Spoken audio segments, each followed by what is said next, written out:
about now? Ooh, maybe audio now. Awesome. That was weird. Yes, I might as well. I probably could type more cogently and quickly, I guess, then I can talk. I stutter sometimes when I'm thinking out loud.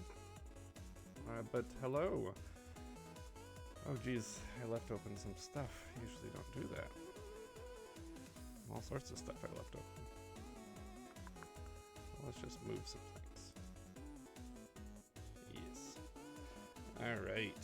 I think we're good.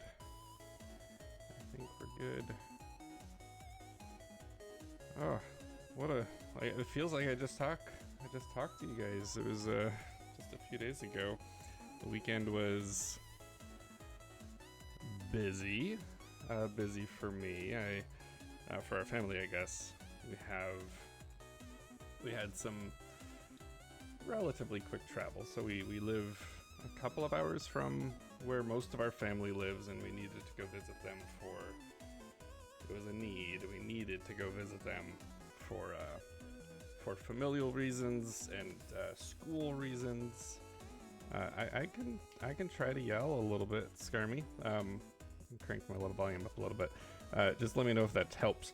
I can tweak that up a little bit. But went to visit family for some reasons. Our kids are in the same school program, and they had to do an interview of the old people in our family, which I guess I feel good that it wasn't me at this point. But they had a chance to interview, and it was very official.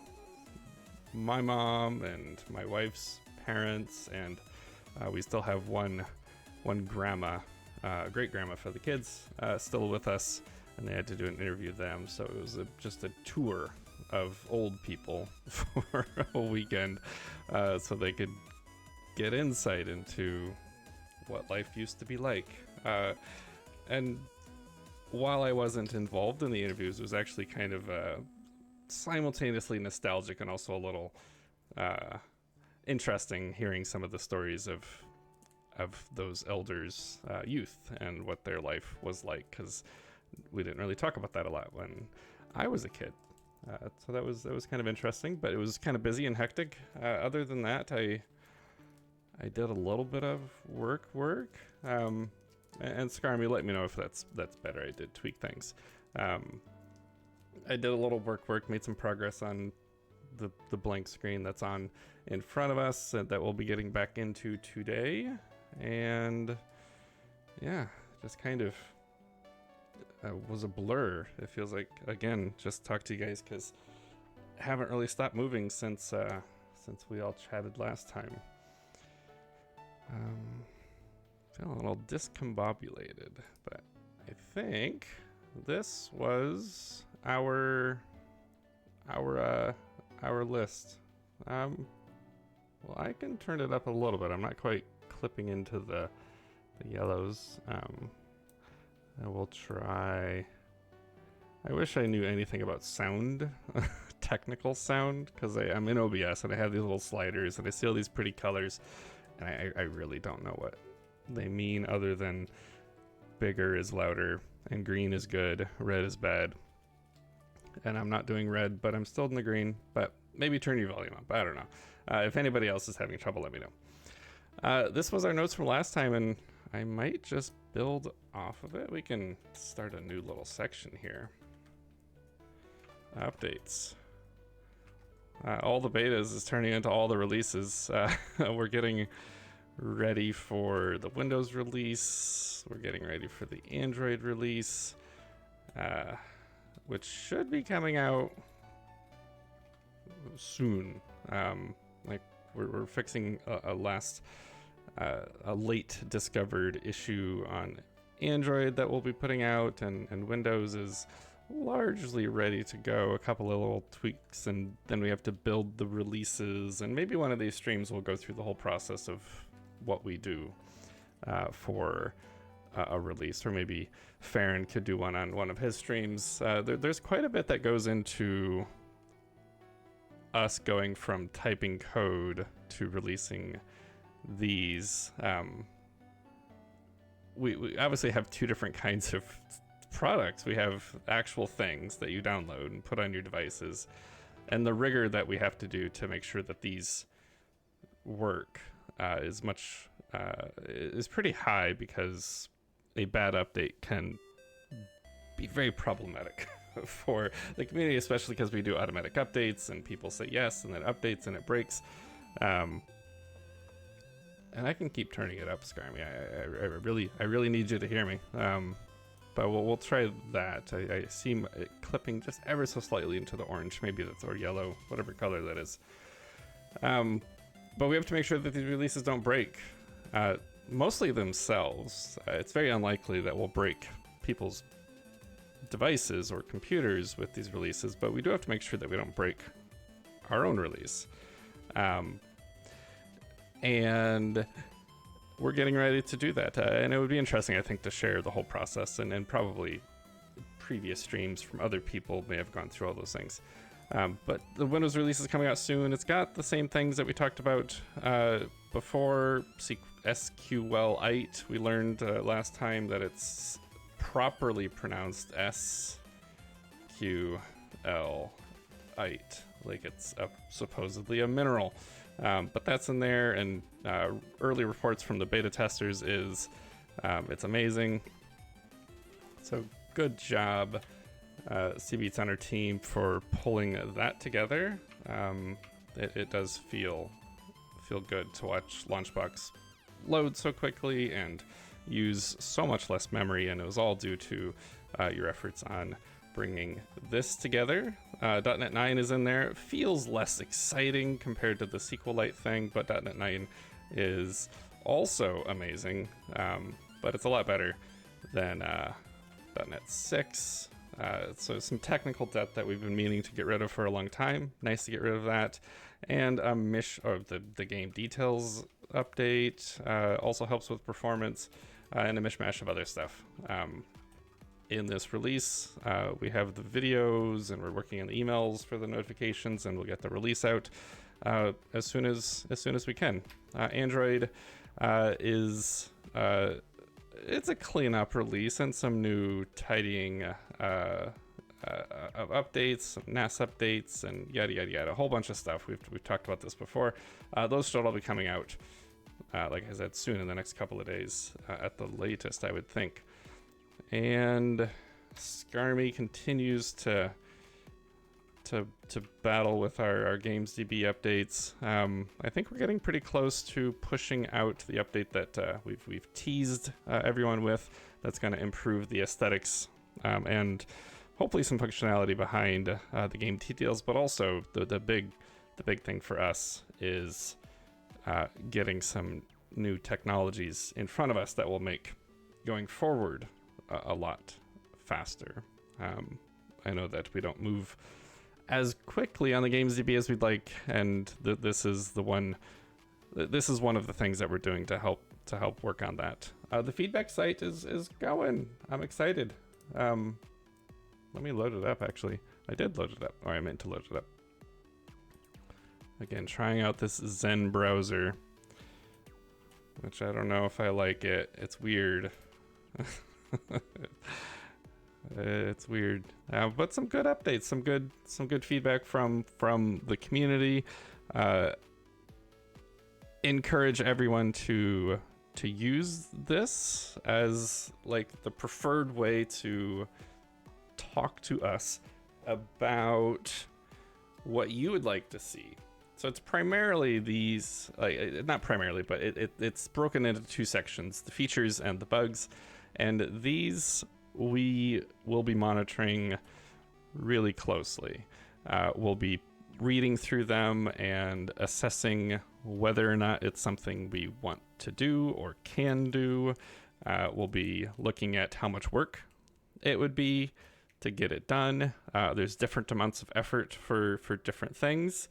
And generally, if we think it's a good thing for the community, but we can only guess as to what is good for you. And so we encourage you to not only submit your own ideas, which a few people have already. And there's some more in the moderation queue that we need to kind of get through, but also look at what other people have been putting out there to see if it's something that you would like. Like, for example, this one caught my interest. Our good friend, and I hate that you're going to make me say this, but Chunky Lover Mark has asked for the game Discovery Center that we have in the Windows big box for the Android release, which I think is a good idea. I don't think we could do it one for one because of the screen size. Because of the screen size differences and just the capabilities of the device and what we can do. But the concept, I think, is really solid. And he did a really good job of putting his pitch out there for why it would be a good idea. So if this, for example, sounds like a really good idea for you, then please do come in here, click this. You'll probably have to log in and give everything a vote. Mark also has asked for a little less in-your-faceness with the icons, which seems like an appropriate idea. I do that. I don't have an Android device, so I can't do this exactly with the themed icons.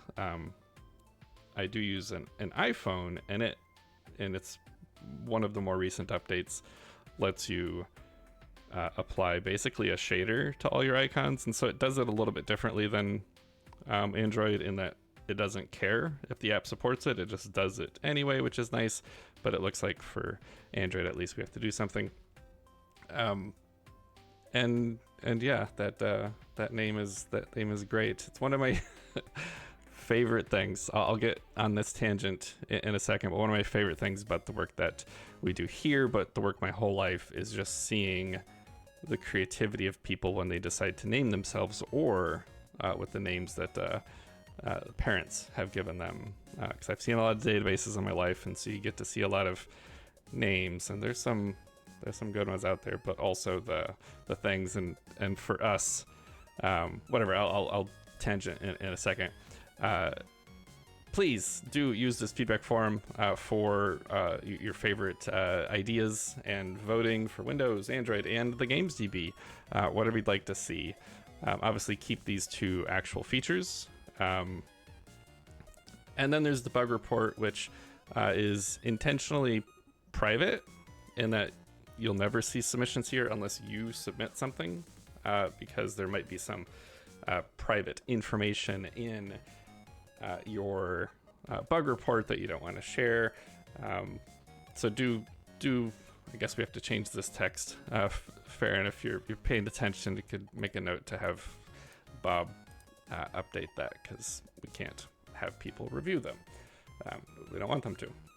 But if you have any issues with LaunchBox crashing, or an update failing, or something that seems like it should work a certain way, like we've intended it to work a certain way, but it's not working that way, that's what this is for. But of course, as always, things like that can also be discussed on the forums, if you're willing to share that with the community, or Discord. Lots of really helpful people out there for that as well.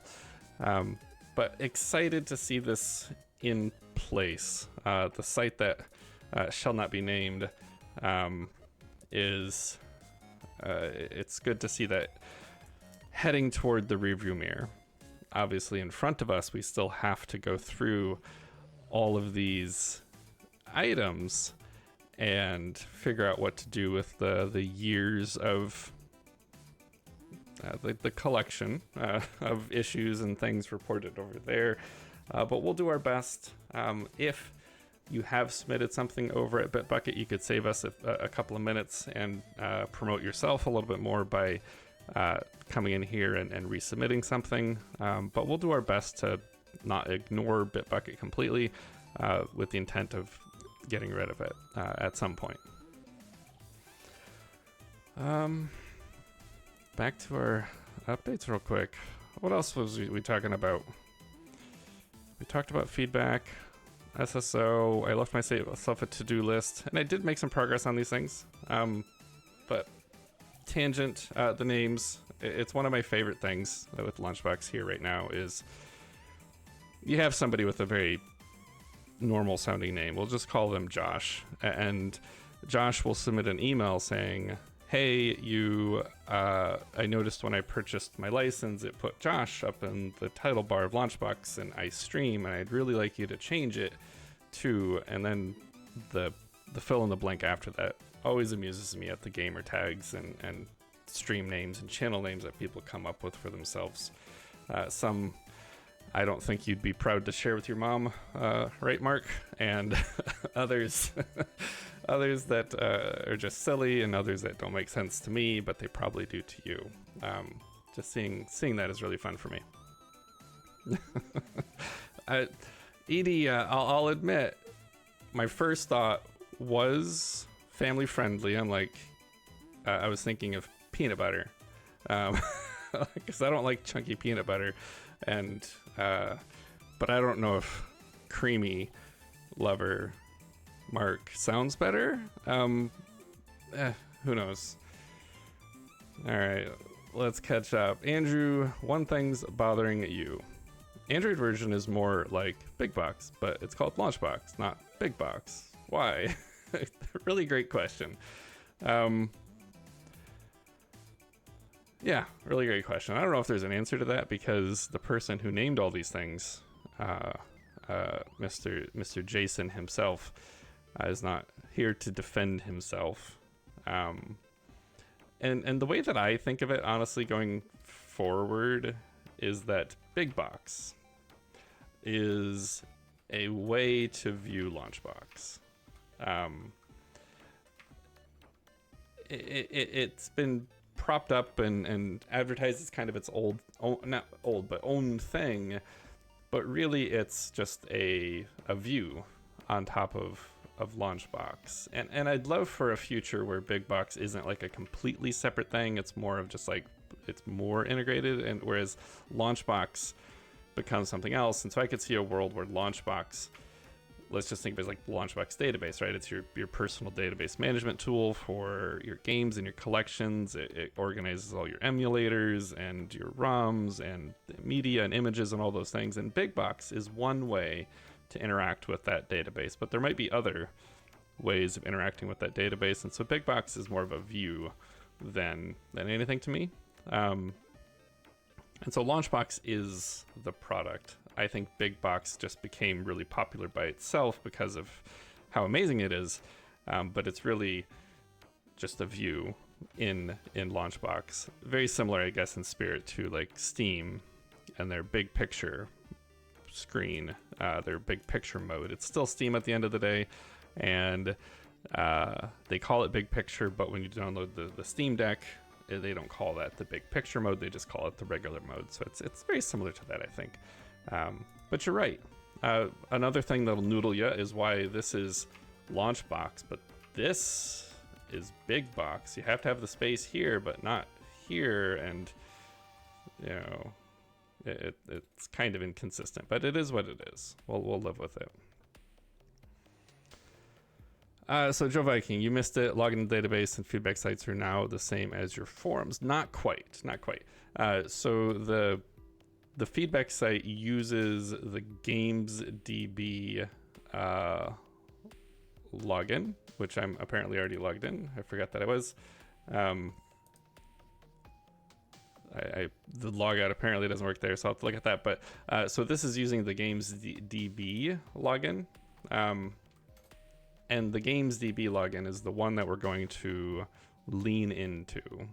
The single sign-on that I've been working on the last couple of streams is to take this login that you use when you're logged in over here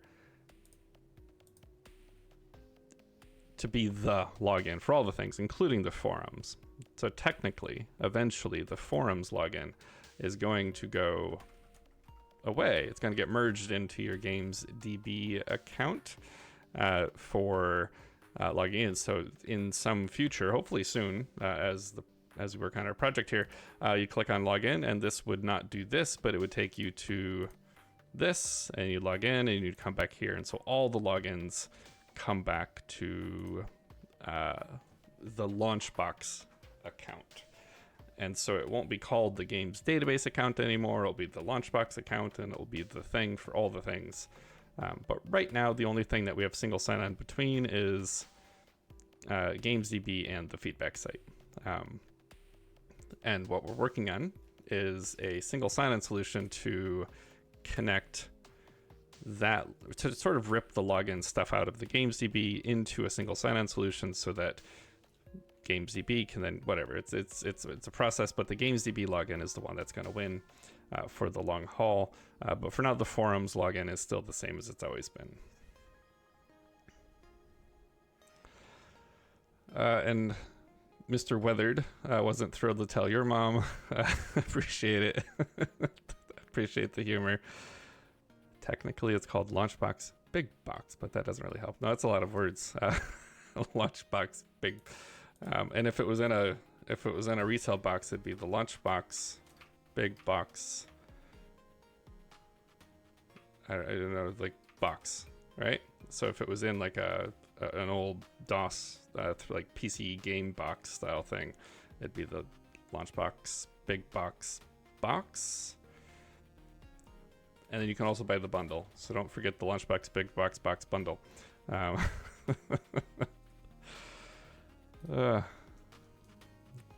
love the wordsmithing. Edie, why do you park in a driveway? That's a good point. Why do fingers have tips, but your toes don't have tips, but you can tiptoe, but you can't tip finger? Whatever. Oh, the lunchbox. I did want to look into at one point what it would take to make a lunchbox, and there's probably some Chinese manufacturer who I could just upload some designs and get the official lunchbox, which I think would be an amazing, like, real life April Fool's thing. I don't know who would want it, who still uses like a classic lunchbox, but maybe for the kids. The trouble is, of course, making sure that it's not copyright concern, as we do everything. So the LaunchBox Big Box lunchbox, and then of course the box that it comes in. The LaunchBox Big Box lunchbox box. All right, enough about that.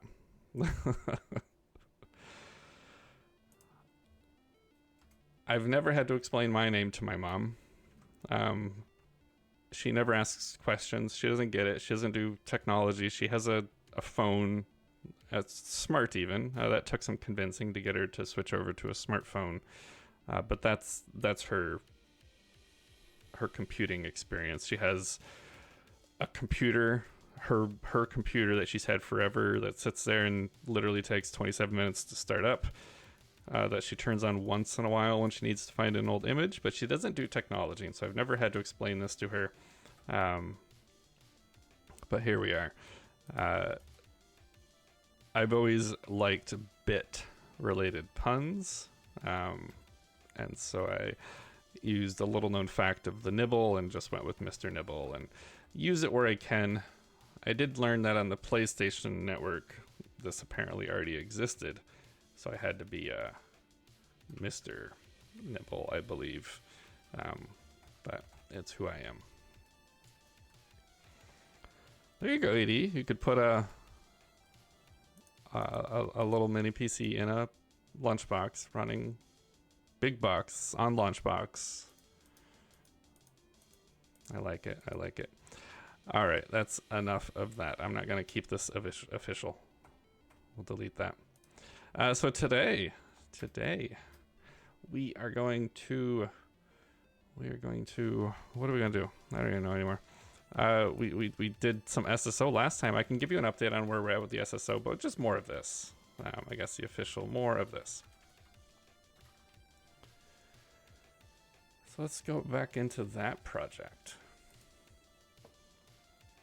So I've made some, I made some work. I did some things since our last thing. If you recall, if I can recall, what we were working on last time was just getting the basics of like an account confirmation setup to go, where I could create an account and confirm the email, and it was riddled with not working and whatnot. And I think I fixed all that.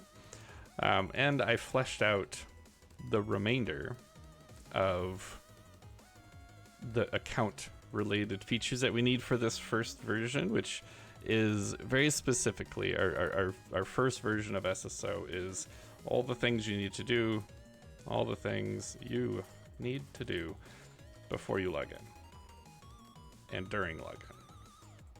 So we're not doing anything after you log in. It's all about the before, because the after stuff like account management and changing emails and gamer tags and profile management, all that stuff, that's going to be phase 2.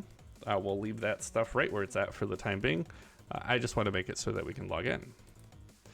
And so these are all the things that we need for login, with a couple of extras that were just easy to do.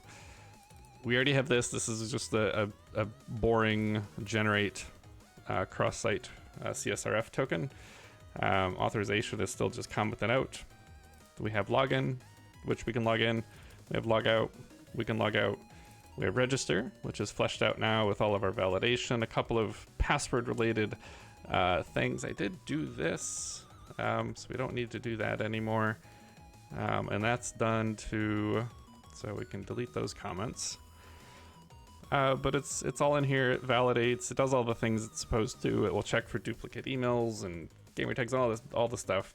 And the ugliest email you've ever seen, but it will try to send an email to you to confirm with a magic link that will let you verify that the email is yours, normal stuff. And then when you click on said email, it goes to this endpoint.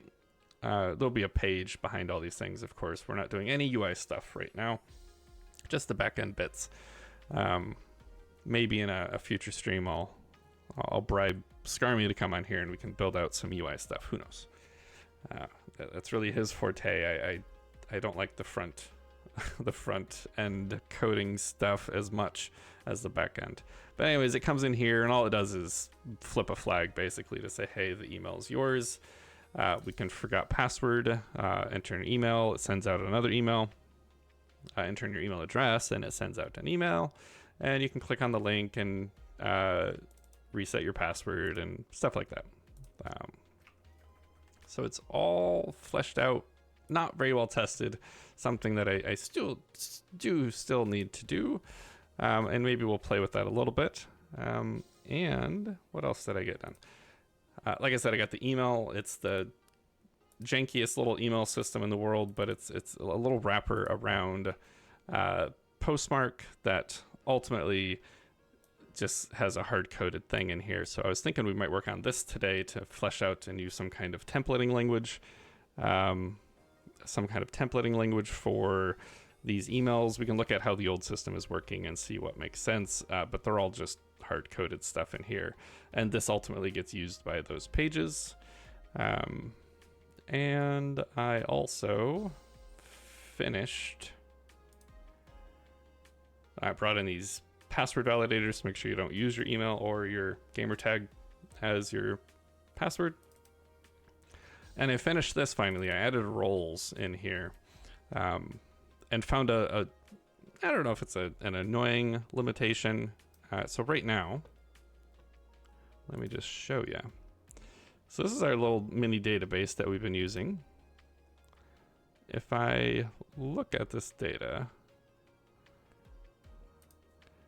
you'll see that there's just 2 roles. And there's really a third one that is, if you don't have a role, you're implied to have this third role of just regular user. And this makes sense for the games DB. You can be an admin, which lets you do all the things, and you can be a moderator, which lets you review changes that others have submitted. And once they're moderated by enough people with the right votes of good or bad, then changes happen, and only moderators can do that. And then there's a third implied role of just regular user. There's some hidden roles that I think would make sense to put in here. So when you first create an account, you can't necessarily do all the things. You have to you're during a probation period. I could see wanting to do that. I could see wanting to let people be users that can't submit changes but can still log in, especially as we add single sign-on to other sites. We're going to have to think about that sort of stuff. So more to think about there, but I did add the roles in here and fleshed out all the role related code in here, which are left with this comment that I was just talking about of there's only one role. It'd be nice if we could support multiple unique roles that we could use across all of our sites. And I think that's largely what I did. I did do a little bit of cleanup on the endpoints themselves. I had mentioned this last time that it was a little annoying that I had to have this little snippet of validation code at the top. And so I wrote some code to sort of make that automatic. And so we'll automatically add this validator to the endpoint, and so I don't have to think about it in my endpoint anymore. And consolidated all of the responses. It's pretty clean right now. All right, Skarmy, what would the bribe be? I don't know. A hug? You could probably use one. You're up in the coldest parts of the world, Canada. Maybe that. I could do, what else could I do? I have a Deadpool bobblehead sort of thing that you could do. It's like a little metronome. I could send that up your way. I have an emoji little thing. You could send you one of these. I could, Scram, I could fly up there. The trouble is I absolutely hate going through your borders. It's so easy. Like, you just go in and you tell them I'm visiting friends, and you're like, are you sure you're visiting friends and you're not trying to steal work? Like, yes, I'm just visiting friends. Like, well, then why aren't you staying at their house? Like, well, because I'm staying in a hotel room. It's awkward. But yeah, I could go up there. It's been a while. I can't remember the last time I've been your part of the world. And yes, Edie, 1,000%. 1,000% thanks. Thanks for all the moderators and content submitters, and really the community at large, just across the board, is single-handedly the best piece of this little part of the world that we find ourselves in. Is just really supporting each other, and the community's involvement and all that stuff does make the GamesDB an incredible resource that not only makes the LaunchBox better, but it's just a generally good resource for a lot of different scenarios out there. And we know that GamesDB data is used by some other softwares that some might call competing with our usage. We don't really see it that way. Like, sure, they compete, and we'd love for everyone to use our solution and not those. But we appreciate the fact that those exist, because they serve a need that we're either missing out on, or could do better at, or is completely different than what we do. So we generally appreciate it. And yes, our community, the one that does support the GamesDB, is absolutely amazing. All right, so without further ado, let's type some stuff. Just got to remember what I was going to type. We were talking about emails. That's right. So right now, where did I put it? Emails. Email.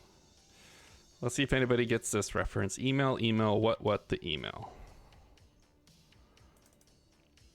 Back when the internet was good. All right, so right now we have the chintziest little template.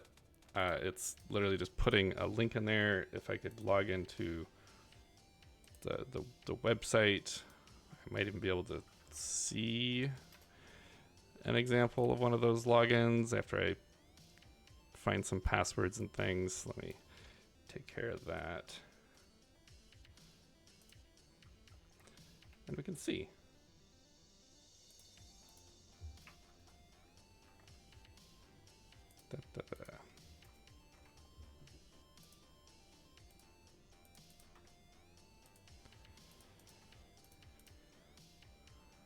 since I've only been playing with Zen, I don't have my password manager hooked up to it, so I gotta copy and paste stuff. All right, so we use Postmark for our transactional emails. I mentioned this last time, and I set up a sandbox server for purposes of testing my work here, and created a message stream. So it's a sandbox, and in their world, that means it won't actually send messages, but it'll pretend like it's sending messages. And I did 2 tests just yesterday, just to prove that things were working. And if we go into the activity, we will see that I don't even need to use real domain names. I don't know who owns josh.com, but it's not me. But we sent, again, the prettiest email we've ever sent, but it's a valid link. And that was ultimately the test. That's a terribly long token, but who cares? It'll be hidden behind a button, and it sends it. And that is all coming from this little line of code, which is what's happening here. We're using the Postmark SDK that I injected to effectively set up the message. Oh, and I have the subject hard-coded here instead of coming from that, so we'll fix that. And the tokens and the API keys and all those things are being pulled from a settings, environment settings thing. And yeah, I left myself a note. This is my preferred way for leaving notes. If you find any project, any code that I've ever written, you can just search for this little syntax, and it will find all the things that I will probably forget to come back to. But when I have a few moments, I like to look at those and see what thoughts I had about improving code. I used to also use Hack to identify code that I thought was a bit silly. I just don't do that anymore because all code is a little bit silly. And there used to be a thing, and maybe it still exists, that was part of ReSharper, I think, where it would pull all of your to-dos. But I don't have any idea where I'd even find that anymore. To-do Explorer, look at that. So my authentication has 12 things. Most of them are add multiple roles. And then there was some, I don't remember what this was. Oh yeah, we don't have, so .NET Identity supports the ability to lock, or to tell whether or not an account can be locked out. I guess you would want to make it so that admins can't be locked out or something, I don't know. So right now it just says that it's enabled, which is fine, but we have some password relating things, and actually we don't need to do this because we did figure that out, so that one's done.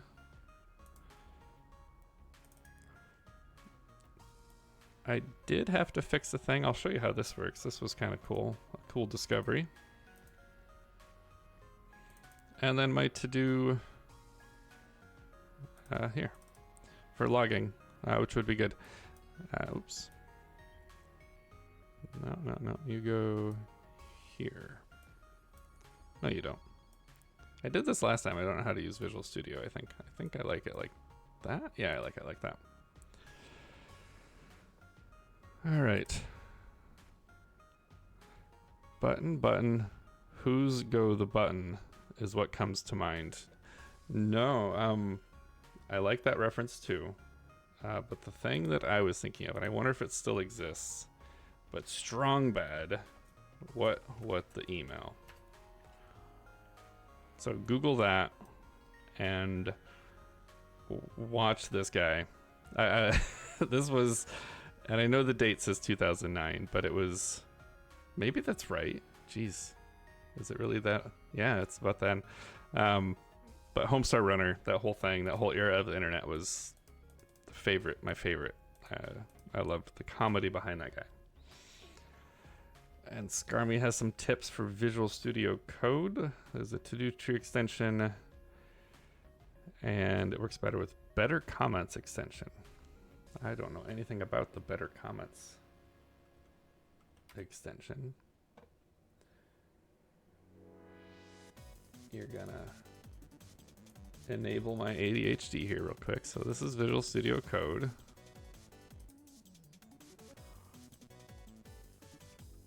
better comments.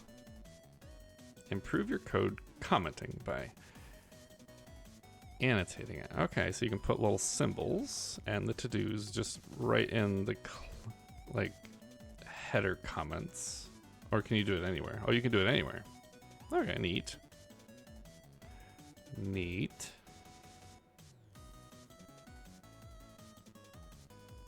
Okay.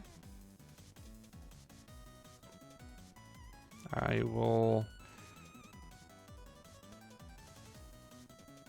do love it when you do a search for these things and you find like way too many results, right? Every app store in the world has this problem. You find all these things and there's always this one that has 1 billion downloads.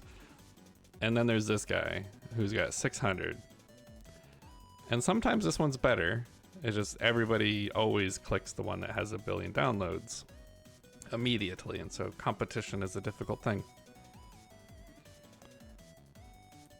And then you have a to-do tree extension. As you are more of a web front-ender, you probably use Visual Studio Code more than I do. I do like it though. It is my preferred text editor. And it's been my preferred text editor since I stopped using Sublime. I was a Sublime user. All right, well, we'll give that an install too. Because I think everything we're doing in here, since this is all .NET 9 stuff, it would be perfect. Well, the whole project, I think it supports .NET Framework stuff too, would be perfectly acceptable in Visual Studio Code, but just showing my age, I prefer this big, clunky, terribly huge, high memory usage pile of crap over the other terribly clunky, high memory usage Electron wrapper pile of crap. Anywho, so we have some emails going on here, and I was thinking we might introduce some templating logic for those emails and look to see how we're doing the old one. So let's just take a look at how the old one is working. So the old site is using Razor as its rendering engine, and I'm pretty confident that the emails are just Razor pages, which is a consideration. I might strongly consider using Razor. It's a very lovely templating language. The only trouble is I have to figure out how to instantiate Razor manually, which probably isn't too hard. Obviously these emails are as simple as they get, but we're going to hopefully pretty them up too while we're doing all this. And then it's just using Razor logic for taking data. Interesting.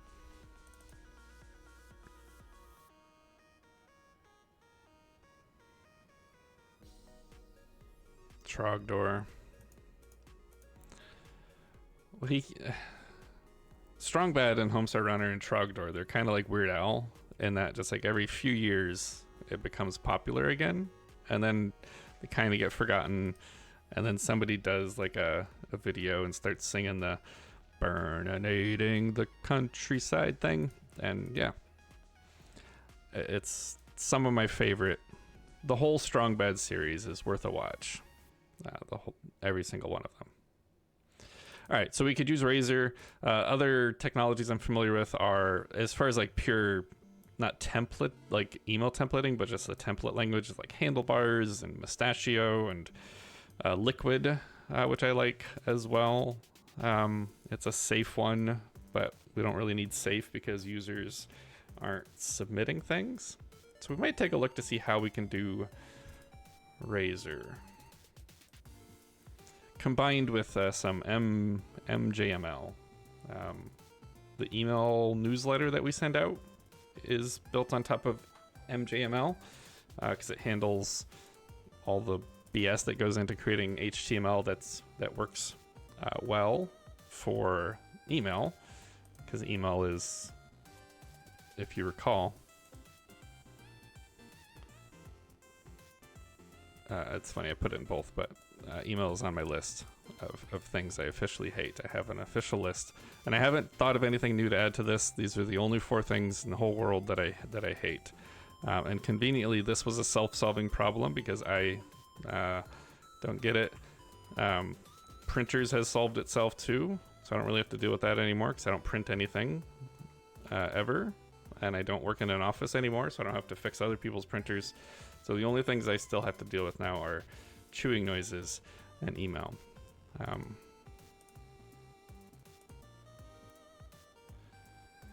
All right. What, do I hate Windows sound settings?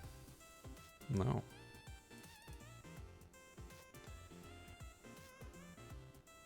I don't know, have I ever seen it? Like, what is... Like this thing? This thing, or the old, like, choose your noise for button alerts and whatever that classic thing that I'm thinking of. This whole control panel thing is awkward at best.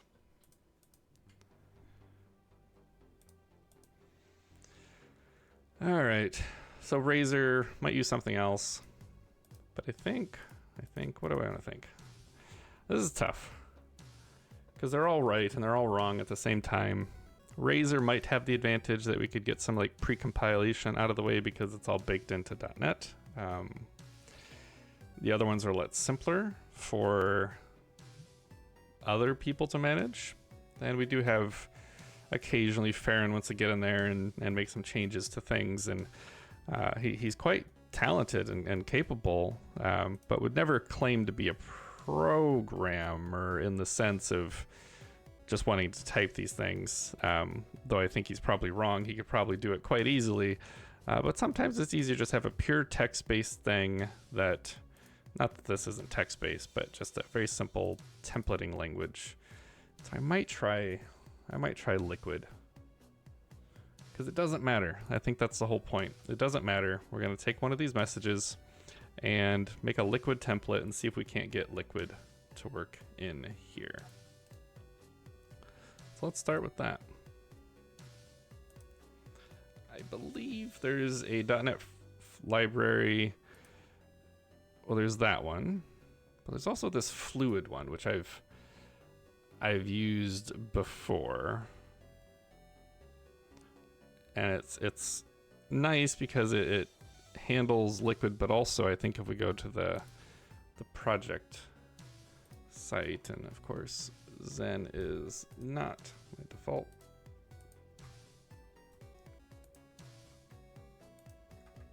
Oh my gosh, I don't know how to use Zen. All right, we'd like to go to this.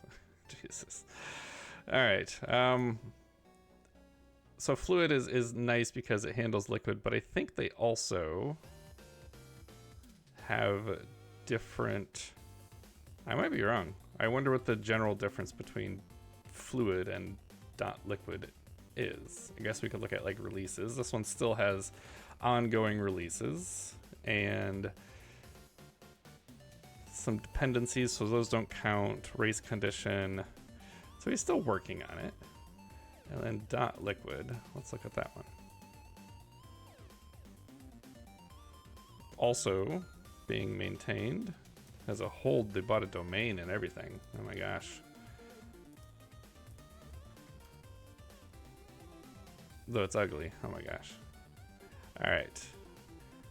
So they're probably identical as far as like functionally, though this one says .NET Framework on the front, which means it might not be. Okay, it's .NET Standard, .NET 6.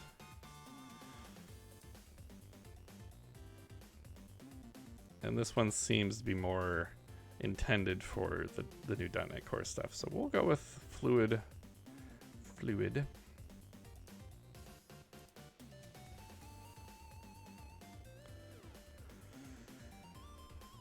Metal Gear. Hello Frame. Frame into focus. I tried to get into Metal Gear. I really wanted to. I had some friends that were like, it's the best thing ever. And not for me. My brain doesn't work quite quick enough to play games like that. I gotta play dumb games. Slow, like RPG, like old JRPG where I can take my time can really think. Story-based things, maybe. Anything that requires me to like think quickly doesn't work. All right, so we installed our package, Fluid, and we're gonna try to figure out how to use it. But maybe we'll look at the documentation real quick, which I already opened, because I know how to use a computer.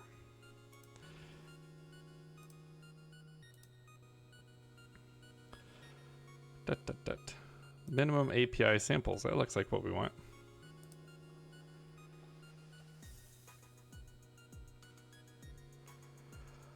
Add fluid. And then results extensions view. Oh, it replaces, that's neat. It like replaces the whole Razor. I didn't know that. That's actually kind of cool.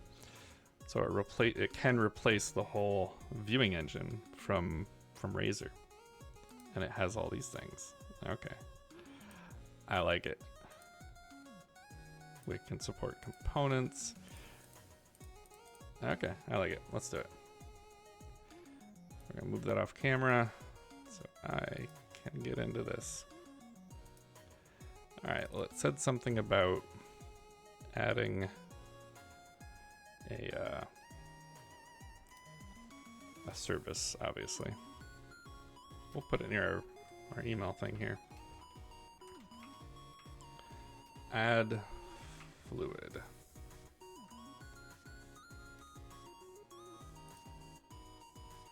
Why are you not finding it?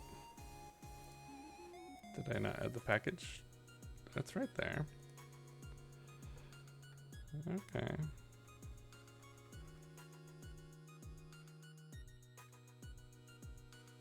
Okay, well, not off to a great start. What's the namespace?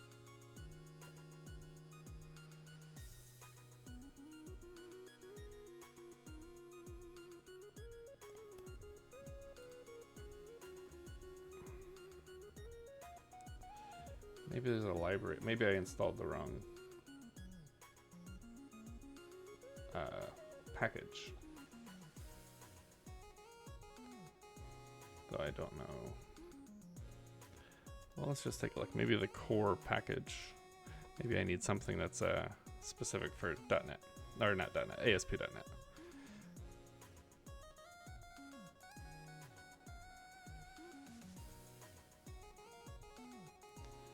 Not seeing anything.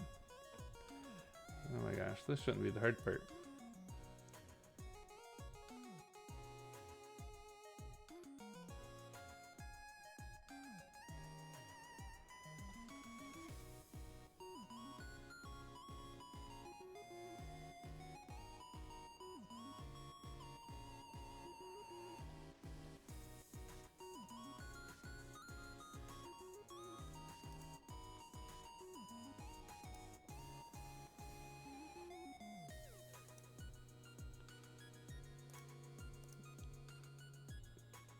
So the thing that I'm annoyed with right now. So JavaScript solved this with the package.json, and .NET almost solved it with package.json, but there's all these different ways that you can inject packages now. Because I had thought, silly me, I would see it here, but of course I don't. And they have some auto namespace inclusion, so I don't see it there either. Which I'm like, okay, so maybe it's in one of these. And this one, not super useful. That one, not super useful. This one has a whole bunch of packages, but oddly, Fluid is not in the list. It has these other ones because they're clearly doing some benchmarking. I guess I could look at the benchmark project and see.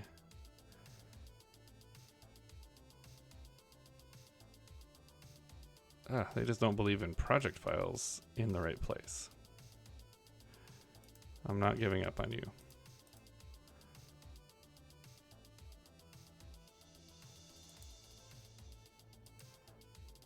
Okay, when all else fails. just open the project up. Favorite thing about GitHub is you can, in a normal browser, apparently maybe you have to be logged in. All right, I'm going to switch over to my main browser.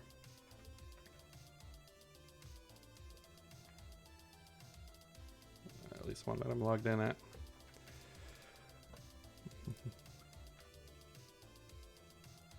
All right, but when you're logged in, I guess, to GitHub and you press dot, it opens it up in Visual Studio Code Online, which is my favorite GitHub feature. Because then I can say, use fluid, add fluid, and we can see where it's defined. This is pretty good. It is in MVC View Engine. So it's a different project, probably. Yeah, okay, that's our problem. So I wonder how we use it without having to do all that, because I don't really need the whole fluid view model. I just need to render it. I guess we could go back to the actual documentation. Go figure.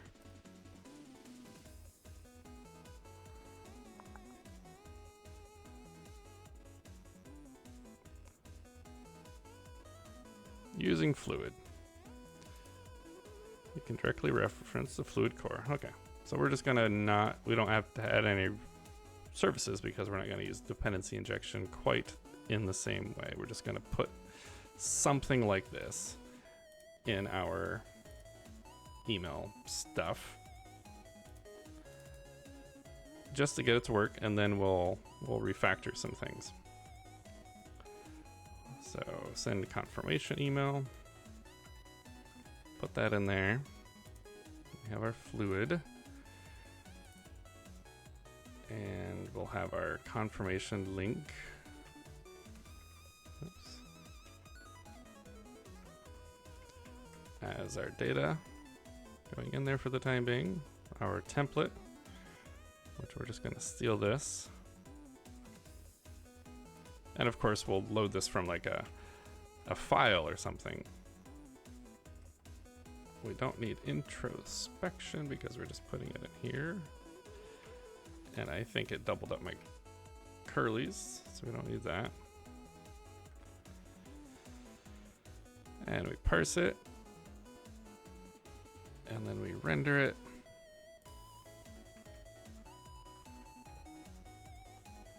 We don't try to write it to the console because we don't really have one of those. But we could just log it. But we'll just put it in our email.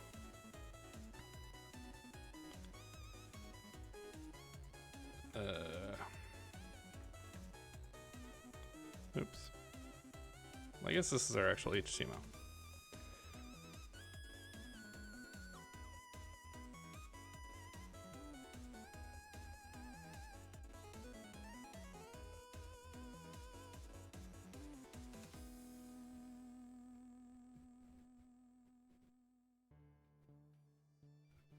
And we'll just fail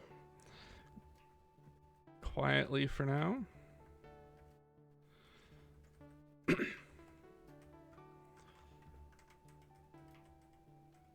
And we'll just send our HTML as both HTML and text for now. All right. So I think that will get us to prove the liquid worked.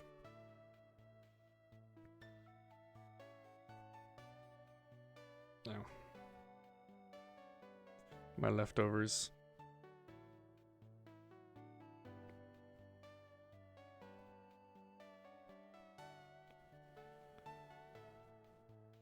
I have so many things open. Let's just close everything else for now. And we'll go here and we're just going to create a new account which should send the fake email, which we can use in Postmark to see what it looks like. So we'll go with Josh2, Mr. Nibble2, and we need our token. Send that. We got a success. Why it shows in red, like 204 is a perfectly successful response, but go back to postmark. Should see in our activity a new email and liquid with the URL. So perfect. So we have liquid template parsing working. Modern programming is so much easier than it used to be. I guess modern programming never used to be. Modern programming is a lot easier than programming used to be.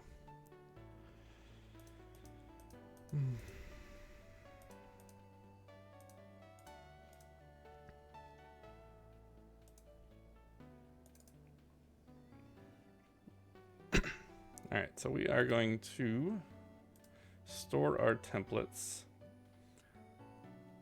just in here.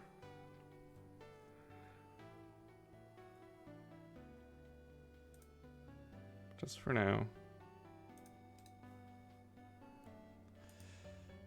We'll add a new text file. I don't think we need to go so far as to put any of this on a database or anything. A text file is perfectly accessible. And I'm guessing that we can actually even save these parsed values because we only send in this authentication system like a small handful of emails. And this is going to be the confirm email dot liquid.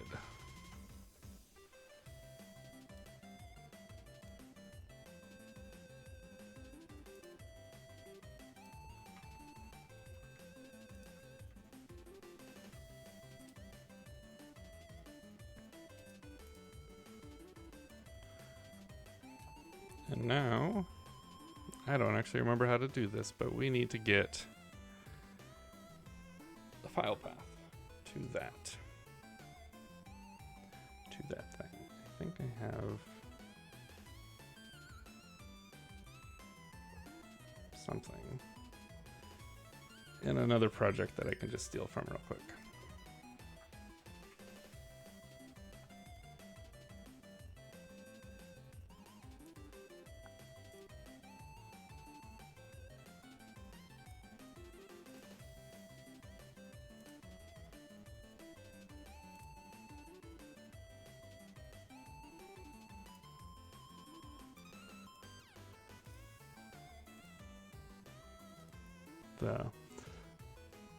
The desire as a .NET developer to like add abstraction is strong.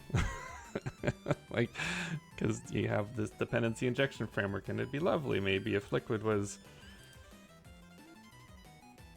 a little bit more flexible, or if we wanted to use different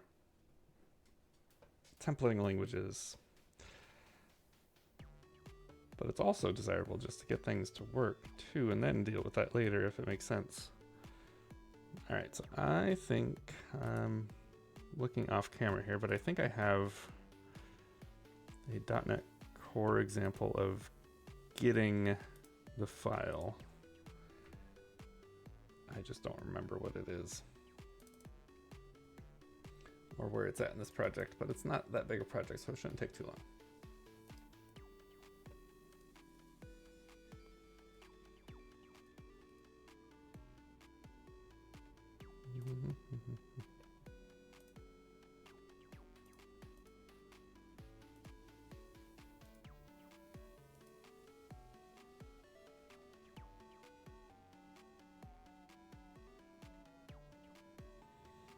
Nope, I was wrong.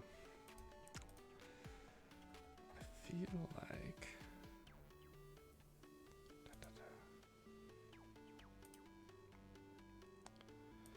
Oh, whoops. That's not what I want to click on.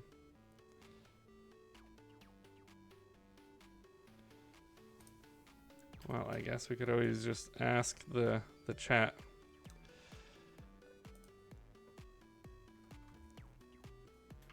Open file. Open or read the text of a file in this directory. It's the getting the directory part that I feel like there's like a web host interface that you have to, thanks so much, ChatGPT. I think I could have figured that part out. Oh my gosh. Let's try a different prompt. How do I get the file path of the running web application folder?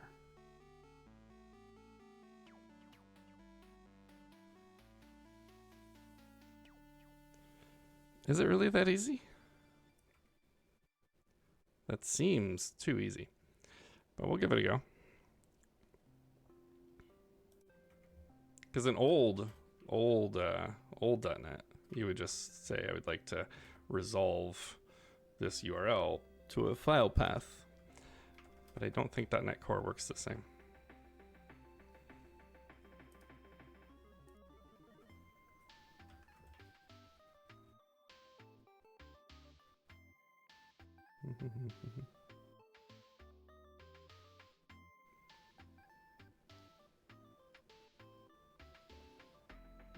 Let me just do a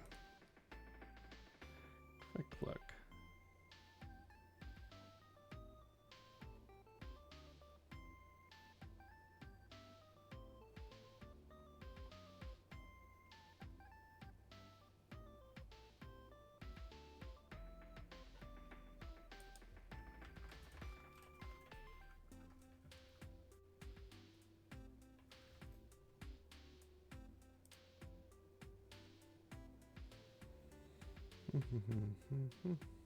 Whatever, we'll give it a go. So it's probably the folder that is the bin folder, and so we want that combined with services. Oh, it's the bin folder, so we're gonna have to get these to go into the bin folder. All right, I'm gonna Google that later. We'll just hard code this path for the time being just to see that we can get it to load, and then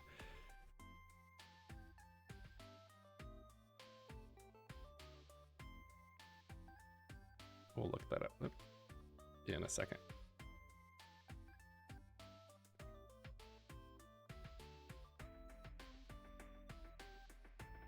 I don't actually pass in a cancellation token to this thing.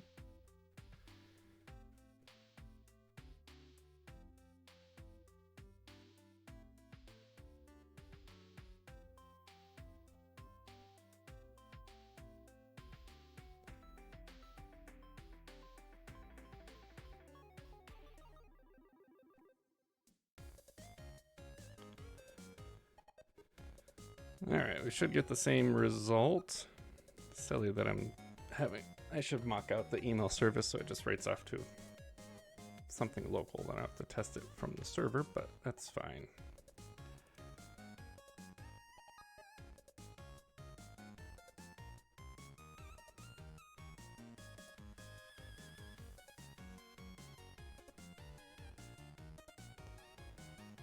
Nope, probably need this. All right, let's take a look. It should look identical. I guess I should have changed it to make sure it didn't do anything. Page not found. Nice. Okay, so we still have this. So now we can just, for the time being, steal the HTML from the old system, which we'll redo because it's ugly. So email verify. Just copy this whole thing, put it here, and that's being wrapped up in a giant HTML thing, which I'm just going to ignore for that because I'm not going to use it at all. All right, so we are going to replace this with our confirmation link.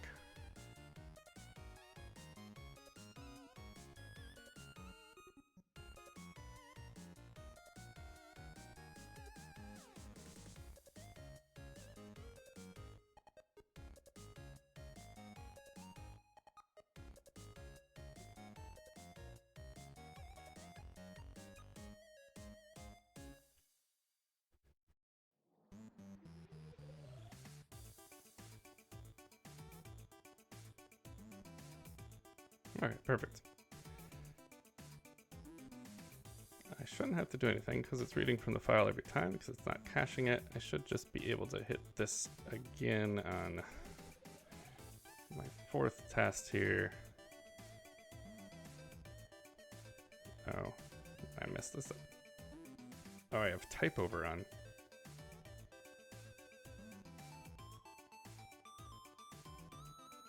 Okay. Back to here. No, we're looking for Josh 4. Here we go. Josh 4. Alright, postmark's got a bug. I can't click on that. Alright, we got an ugly email, but we have an email. So that whole thing works. And so what I'm going to do is then try to create a slightly prettier email message because I don't want to use the stuff that we've been using forever. It'd be nice to take advantage of the theming that we have for our newsletter and replace it, but we can get rid of that. And the way that so that project is a little bit bandied together because it's an internal only tool, but we'll take a look at it. That was not the right. Let's just navigate to it. All my stuff.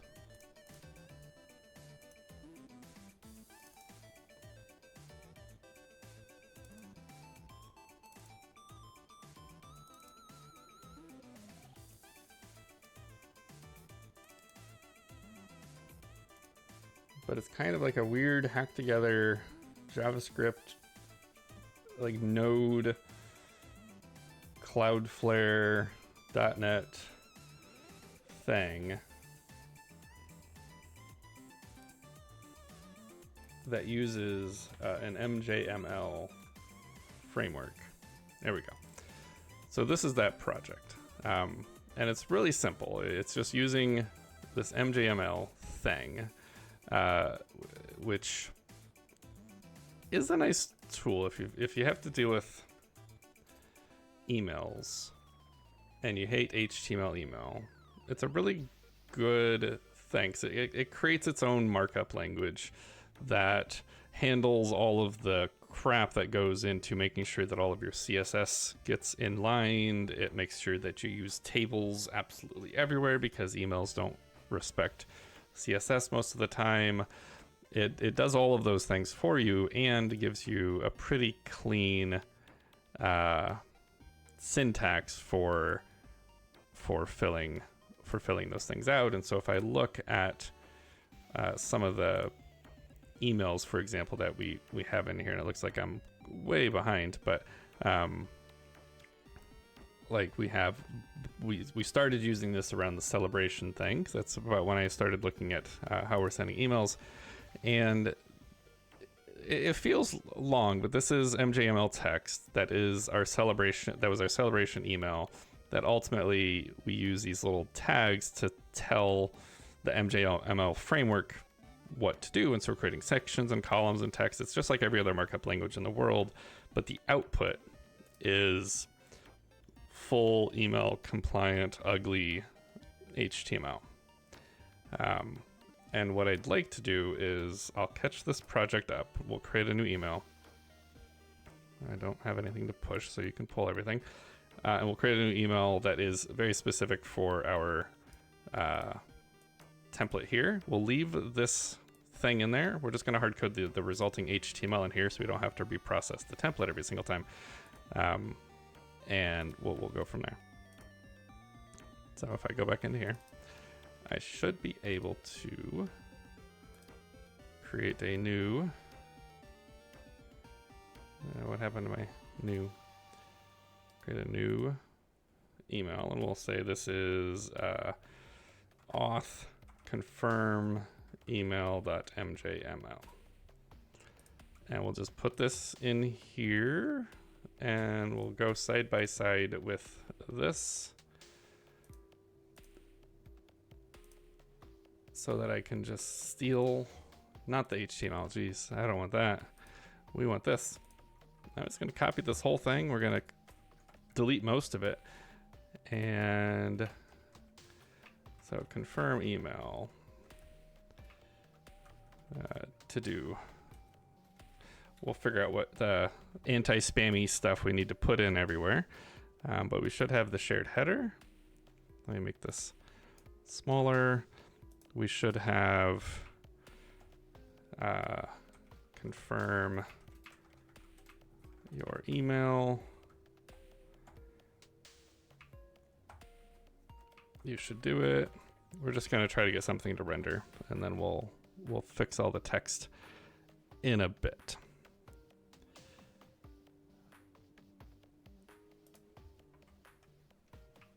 So we can get rid of,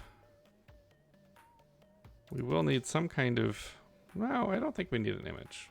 We could make it all fancy and pretty and stuff, but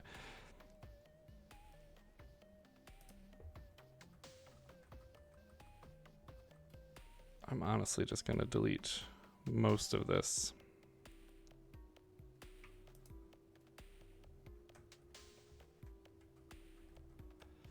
And we'll just put the text that we want. Here's, I can close you now, get myself some pixels back. I do wonder if there is an MJML extension to make syntax highlighting a little nicer.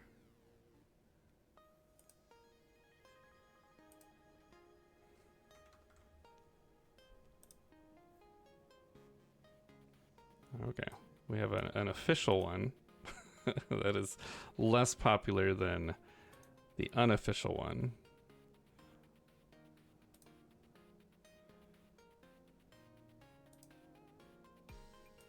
All right. It does look like, well, we'll go with the official one, even though it's less popular. Maybe it came out after the fact.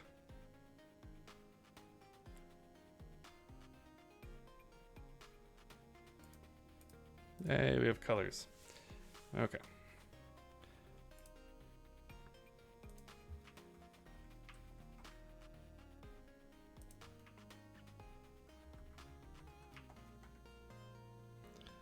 And we'll add pretty buttons and all that thing instead of just links and things. But again, just make it work and then make it nice.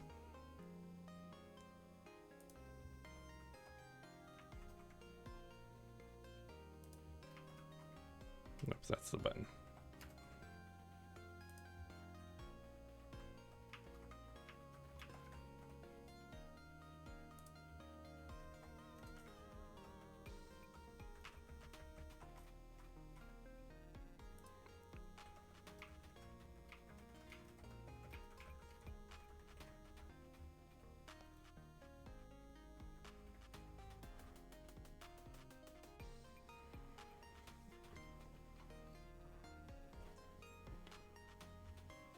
Here is our button. I might as well put it since I have it. Put this here. Verify email. All right, that's gonna not look great, but it should do what we need.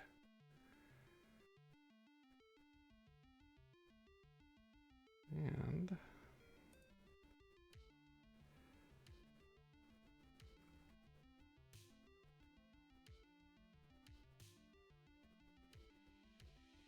oh my gosh, how do I have 32 high security vulnerabilities? My project has one dependency. It's the simplest dependency, and I have 32 high. Like, what does this thing do behind the scenes? Now I'm just curious. Look at all this stuff that's needed for one little thing. And I'm just way behind on everything, it looks like, but that doesn't matter. Whatever, maybe there's a new version of Skarmy. You can teach me something. Is there a way to just have it like find the, like when I do a NuGet, just find the latest version of all these dependencies? I used to have something that worked, but it's been such a long time. But I can look on the official website. It claims 4.15.3 is still, but I thought I saw a new one on GitHub.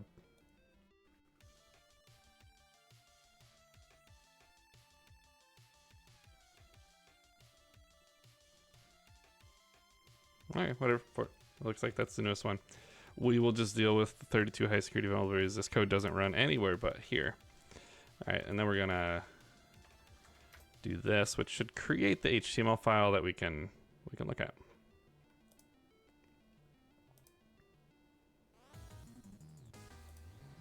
So we have a big ugly HTML file, and I should be able to preview. I have HTML open. I would like to HTML preview.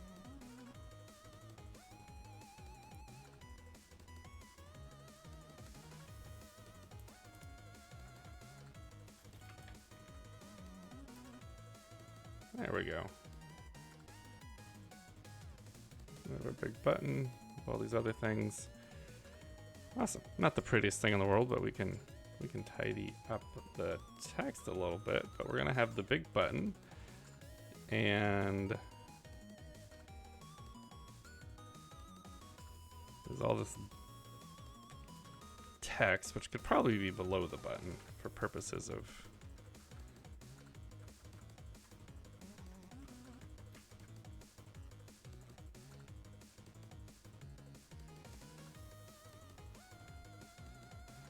and then we'd want to put the URL for them to copy and paste. We know full well that there are some email clients out there. I won't name names, but Gmail on Android has a very interesting, terrible support of clicking on links in external browsers and things, and it causes all sorts of issues with people that want to install LaunchBox for Android, because we're not in the Play Store because reasons, and so we have to send a link to the APK out, and Gmail likes to open links in its little embedded web viewer, which breaks that APK download sometimes randomly for certain devices, consistently but random. It's kind of frustrating.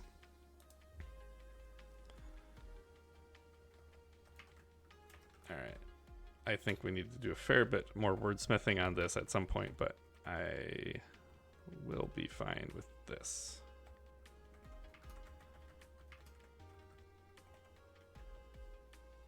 Okay, let's rerun this. Let's steal the HTML, throw it into other thing, and see it send it for reals. Back to here, back to here, back to here. Save.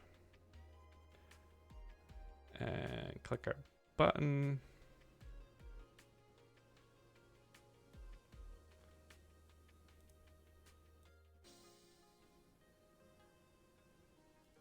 We're now on number 5.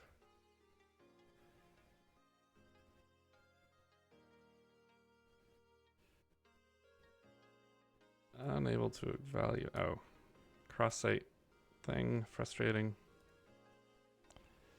Okay, we got a 204. Back to postmark. Back to activity. Learn from our mistakes and not try to click on this because it will give me a 404. When you deliver it, you're not really delivering it, you're just... Alright, well the logo didn't come through, but the button did, and the terrible, ugly, long URL does show up there. So we'll have to figure out what we want to do with that. But it looks nice. I'm curious why the logo didn't come through.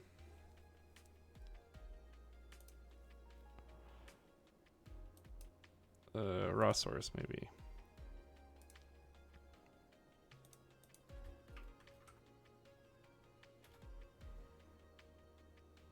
Oh, because it's it didn't go through the official it didn't go through the official process for creating the HTML. They just went through the local one, which is good for local previews, but not for real. Because when this gets submitted to Cloudflare, which is where what we use to host all the images that go in the emails, looking at the wrong thing, it does a little bit extra to convert that. It's really not that complicated if I can just find where I'm looking at. And so there's this convert MJML thing, which will go through and fix paths and create the HTML and fix URLs and all that stuff. Though curious, it didn't do that locally here. Because it did create the file. Well, I'll have to look at that. This thing hasn't broken in a year now. And now all of a sudden it's not doing what I want it to.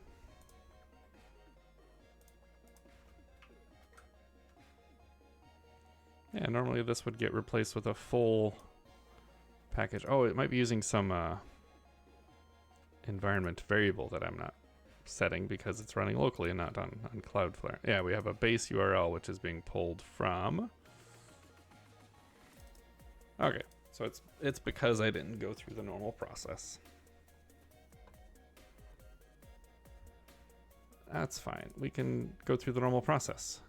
All right, so the only thing that's important is this guy. I don't know why this thinks it changed. Must have been something left over from another poking at this. That's unimportant. That's unimportant. All right, let's just commit this. So we'll do auth confirm email.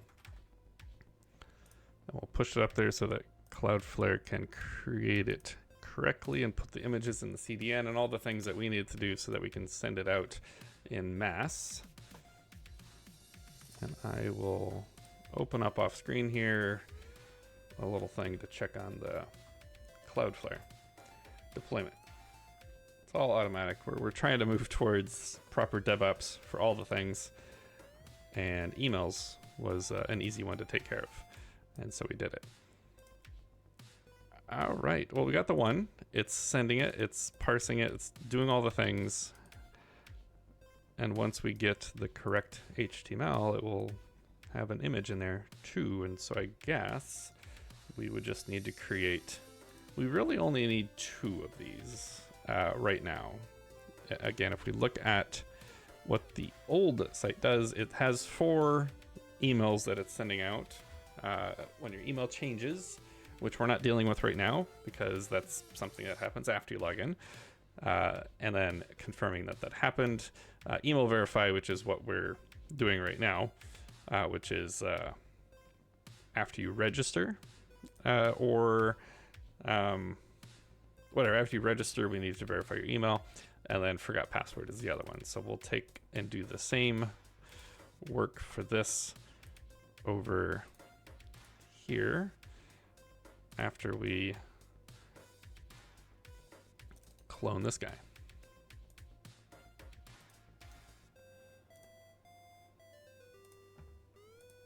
And we'll say forgot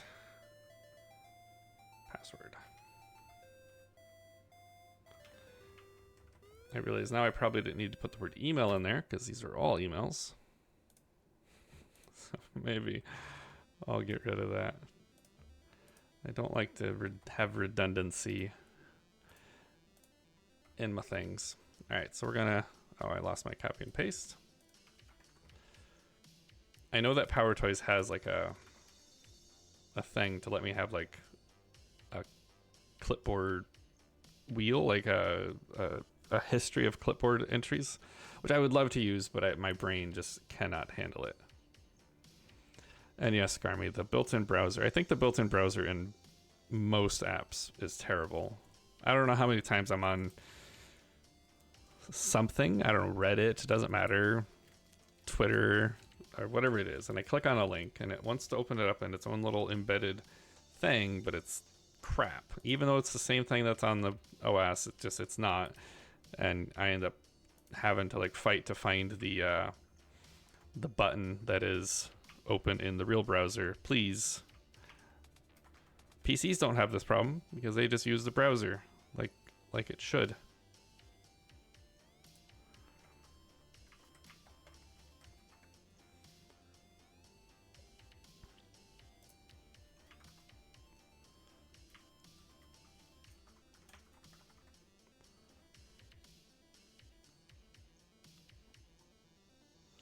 I guess our button would say reset password.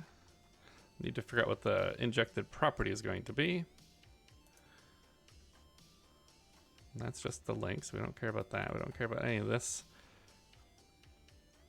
And we'll do the same thing we did before. If I'm not entirely sure that's needed in today's day, but those embedded browsers are terrible. You think people are smart enough to right-click and copy link? Most people are. Some people are not. And those are the people that send in the emails.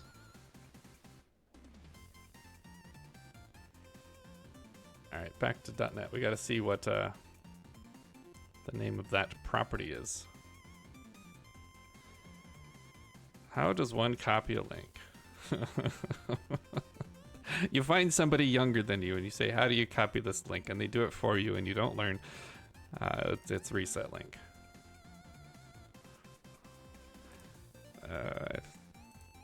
I hate icons. All the icons in the world look the same. This Zen icon looks almost identical to OpenAI and OBS. I don't know, with circle things. I think they used AI to generate their icon, and as did AI. Reset link, and in the button as well. Reset link. Save that. We're just gonna go for broke and say yes, yes, yes. Add forgot password.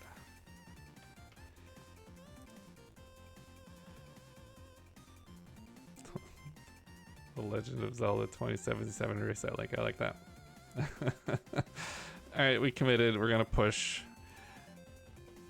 And then we'll wait again for Cloudflare because I never actually properly waited for the last one.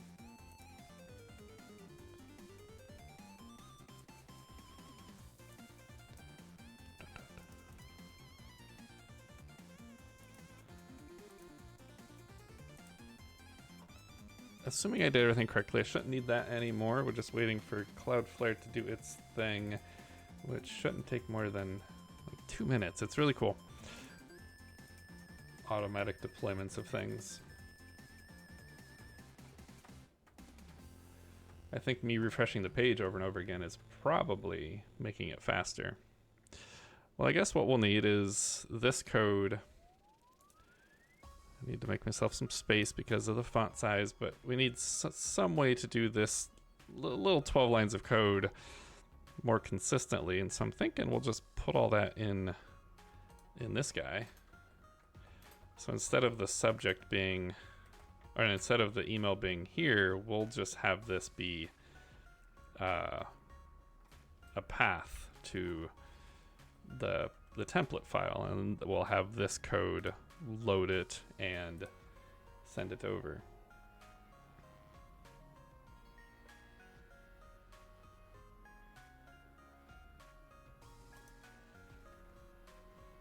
Again, functional before perfect. Take that. And it is going to have to load 2 of these potentially, so we will this is how I write new functions. I call them stuff or do it almost always. And then I like to think through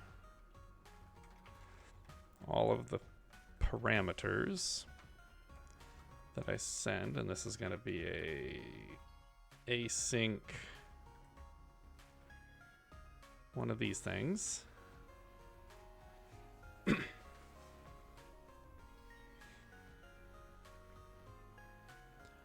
And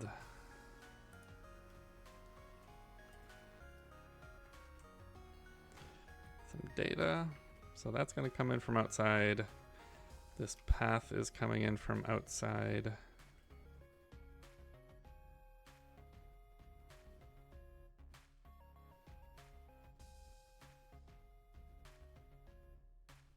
That can go away.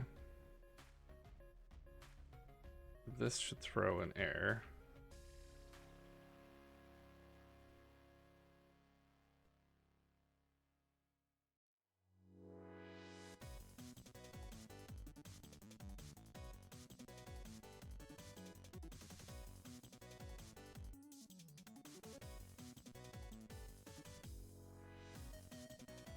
And this will return the text. All right, so liquefy, I guess. We have to use that.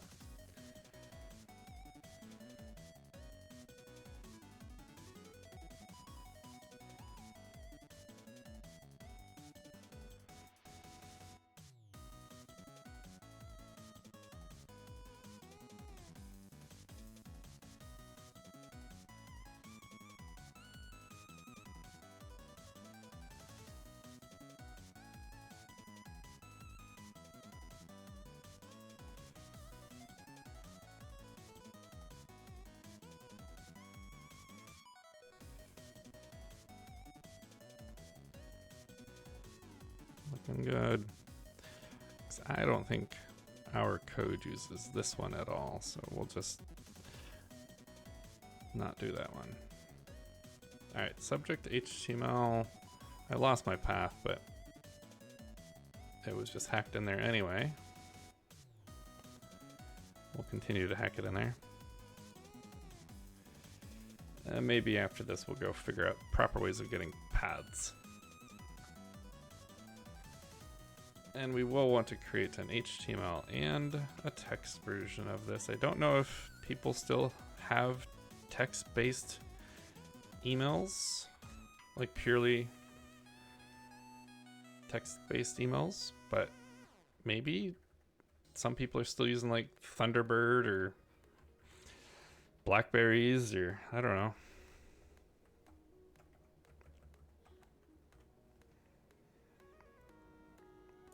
All right, and just to make it all work, we're going to copy and paste some things real quick. I want to get to a compilation point. Reset link. And this is going to be forgot password.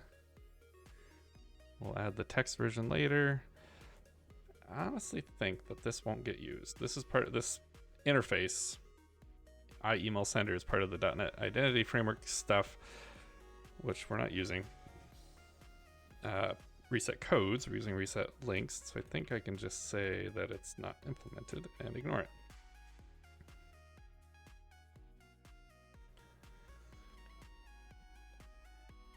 All right, Cloudflare did finish.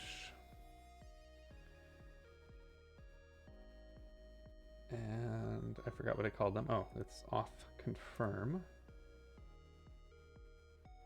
So this is you can steal the URL at some point. It's just HTML, nothing exciting. But this is a Cloudflare pages site that takes that Node application, automatically pulls it from GitHub, builds it, which normalizes all the URLs and fixes all the things. And the side benefit is all of the imagery is now hosted in Cloudflare, which means we don't have to pay for the bandwidth, which is fantastic, but also their CDN is global. And so wherever you happen to open your email from, that image is downloaded from a site that's nearby, or as nearby as it can get. And the confirmation link is just hard-coded text here. And then we also have the other one, which I forgot what we called. It was like reset, forgot password, was it? Just nope. What did I call it? Oh, it's auth. Forgot password. Auth forgot password.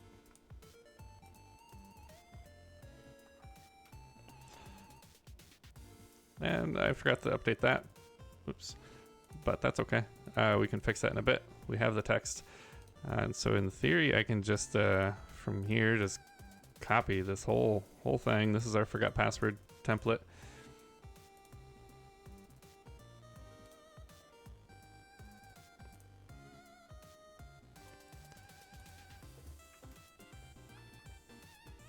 I didn't.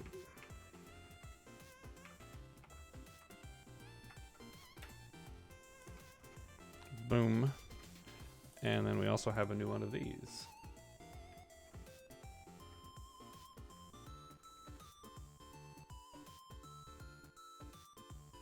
Which I thought I still had open. I do. The amount of HTML is ridiculous that email, which has like not that much, requires this stuff. All this just to render okay. It's not even perfect, but okay, like pretty good, like as close as we can get it. And all the different email clients out there, they're all just, oh my gosh. Okay, we have those two things. We'll fix those up in a bit, but this code should now be pointing to those. We'll fix that in a little bit. I guess we could add our infamous to do. Pull these from actual path from web and put it up here too. But I can run it.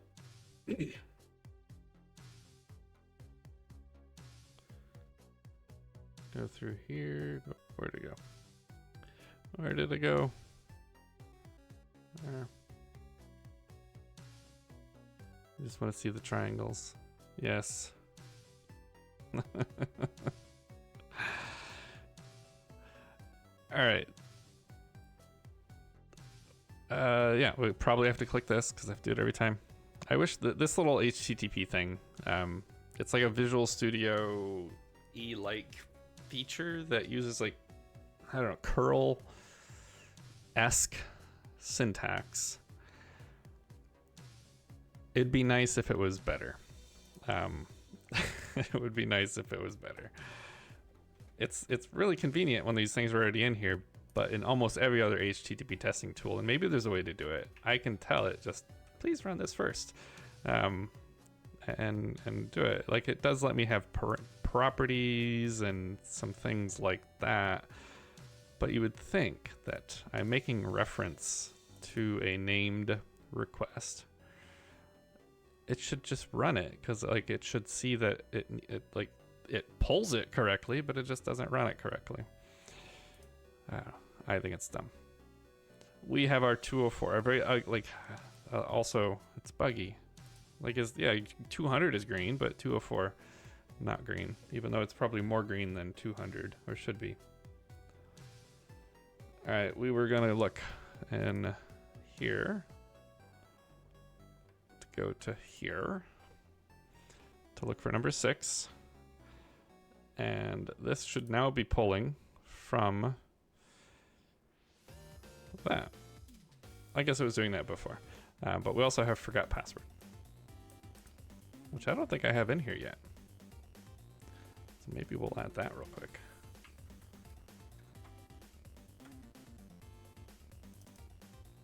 Forgot. Type over. Who keeps doing that? Probably me. Forgot password. And forgot password is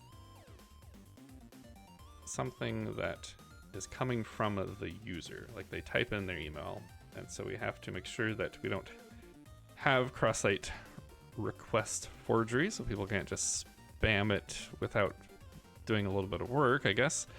But that does mean it has to come in from a posted form. And the great thing about the way that's set up in .NET right now is simply by using a normal form based thing, it automatically will test our trusty token All right, well, Josh 6, it should work. I want to confirm that this URL is correct real quick, so we'll go to features, account, forgot password.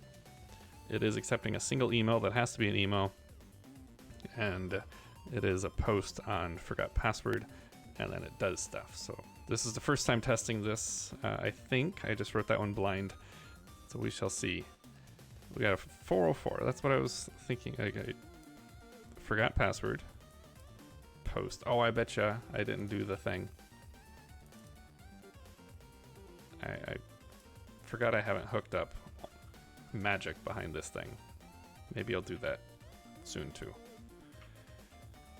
Forgot password. What other ones have I forgotten? So I can just fix them all right now. I have maybe we'll put these in the same alphabetical order so it's easier to compare. Authorization is not a real thing. Confirm email change. Forgot password. Log in, log out, register, resend email confirmation, and reset password.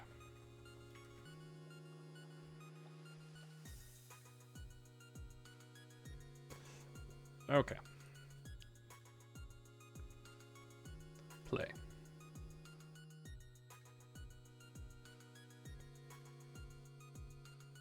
We got a 204, which means we should be able to come back over here.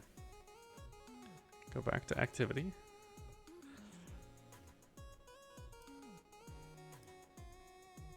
And it doesn't seem like it said anything, because that's not right now. That was 4 minutes ago. Okay, well, it was the first time testing it. And as with all programming, if it works the first time, you just assume you did something wrong.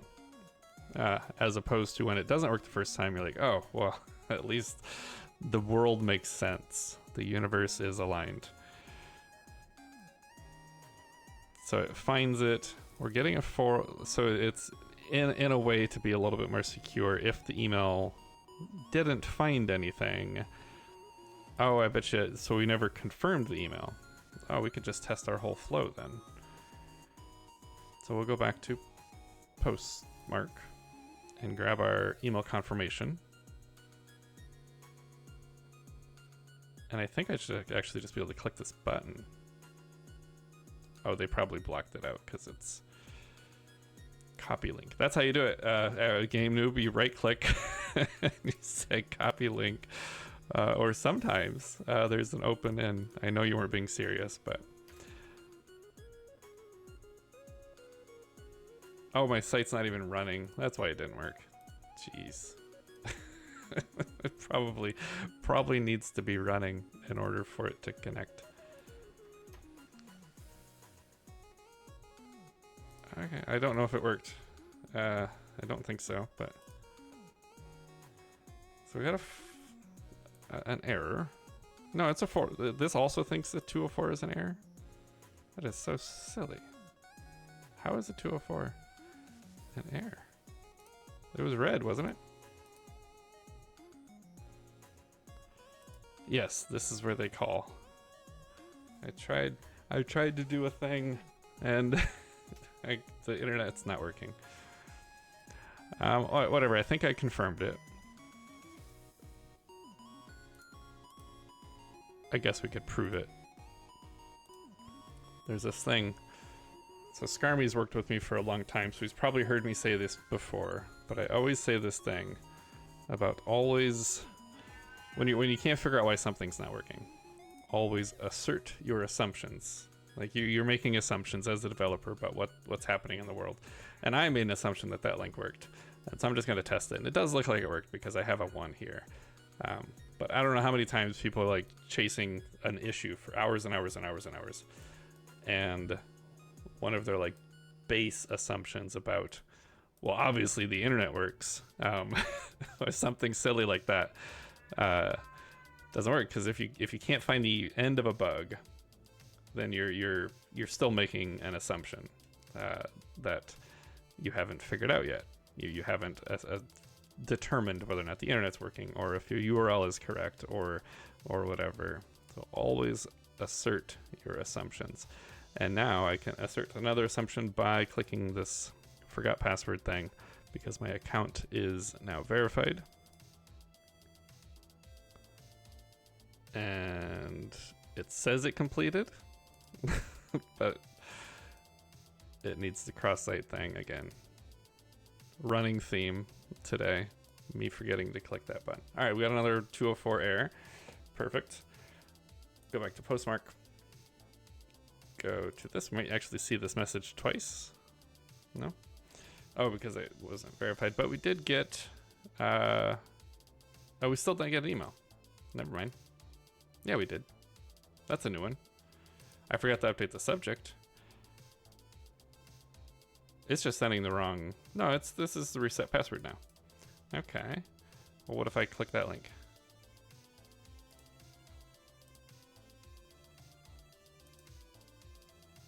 Well, we don't have any UI, so it's just going to be a dead link, because it needs to take us to the page where the user is going to type in a new password. So of course we're not going to see anything. But I think it worked. Nice.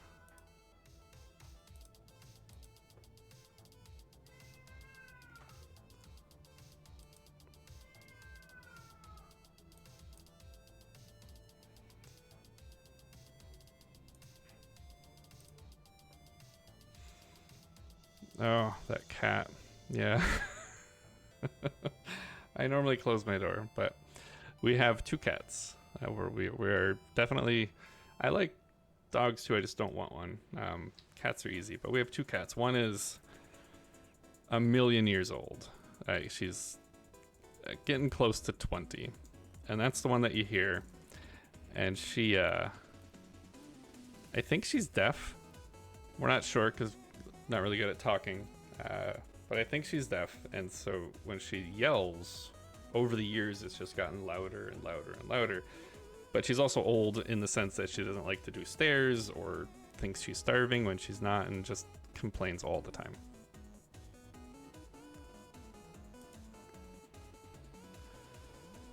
It could be part of the music.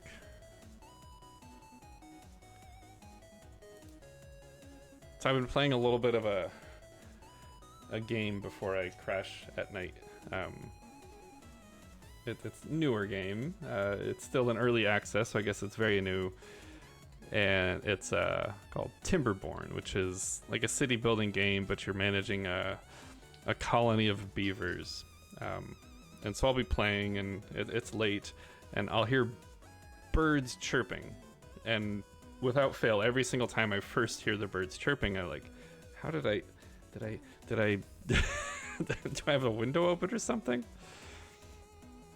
And then I'm like, oh, the audio in the game's actually pretty good, because it made me think that I was listening to actual birds for a second. All right, well, I tested all that. We can test reset password. So the flow, if I'm thinking about this, let's close down some things. Let's go back to my notes here so I can think. So the flow is user clicks forgot password with the email. They click link, which is going to take them to a form where they type in new password. And this form has a token from the email so that we can verify it. They submit form, which actually resets the password. So if we want to test this, we're going to have to fake it, because we don't actually have a UI quite yet. But it's going to send us to reset password, which is a postable form. So the URL is actually wrong, because we're not sending them to this one. We're going to send them to some UI page, but we can fake it. We can do this. And we'll just add another call here. Yeah, no, the ambient noises in that one is super impressive. And yeah, I think when it's done well, you forget that you don't lose yourself completely, but you forget that it's because they did it well. Like it's so good that it exists, and now it's part of it. All right, so we're gonna reset our password. We'll reset it to the most secure next one, which is 5678.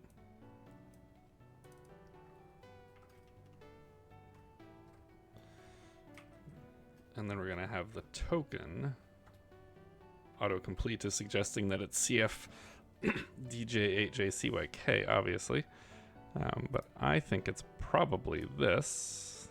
This is all URL encoded already, so we should be fine to just plop that in there like that.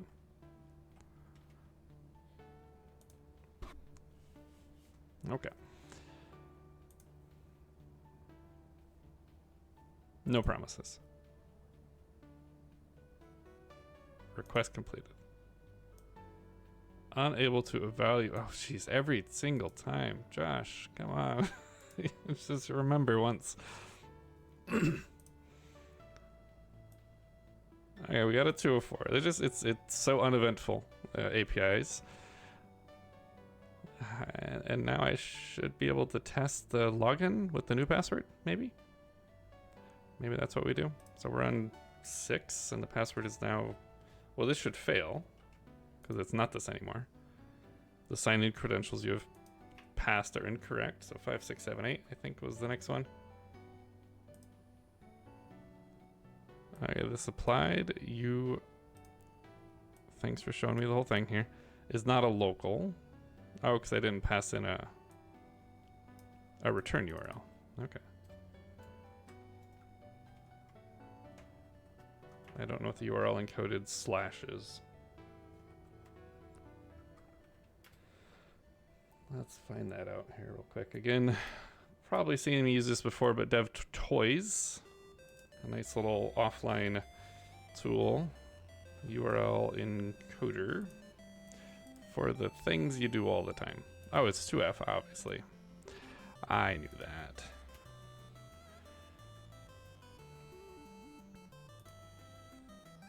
$404, because we probably tried to redirect to that. I don't know how to tell. This tool is... Oh, okay, so it did try to redirect us to somewhere else. Perfect. But that worked. That fails. And that works. So password reset is now functioning, which I think is all the things we need. So API-wise, a little bit of cleanup to do, obviously, always. But we have the basic flows of a single sign-on login, not single sign-on, but the authentication server. We have login, we have logout, we have the ability to create an account, confirm emails, reset passwords. Our emails are being generated from using a liquid template syntax for just a normal HTML email, going through Postmark. And I'll probably come back and do this. We, behind the scenes, actually support multiple email providers.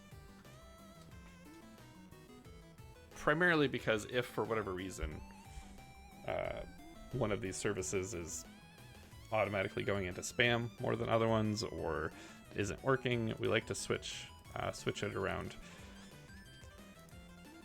And using the SDK instead of SMTP is going to give us a lot more deployment options because we don't have to rely on a server having ports for SMTP open.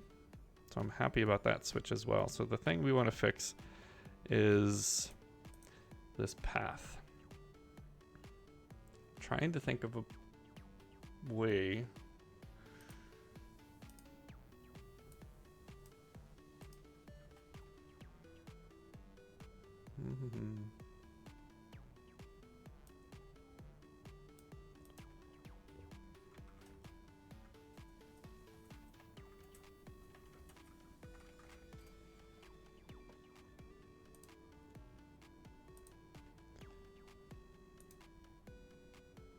I guess in a normal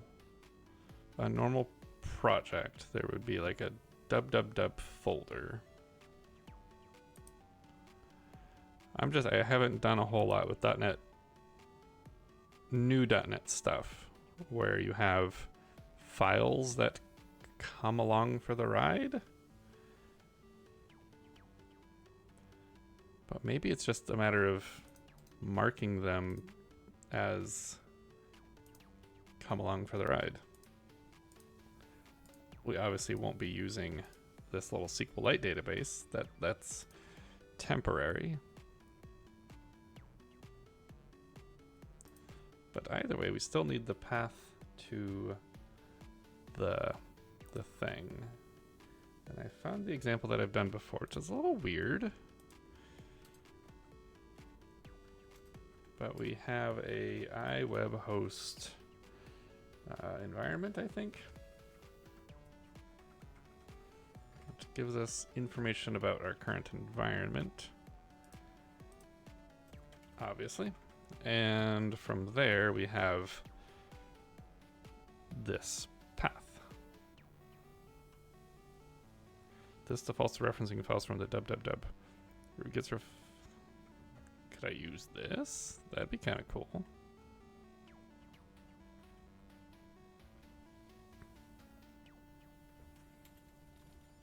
But we have get web root path. No, get web root path, which is just a string. It's the absolute path to the directory that contains the web servable application content files. This defaults to www root subfolder. Okay. Well, we can use that. Like, I know that that works, but I don't think that's where you should store like databasey things. And not that we're storing the database.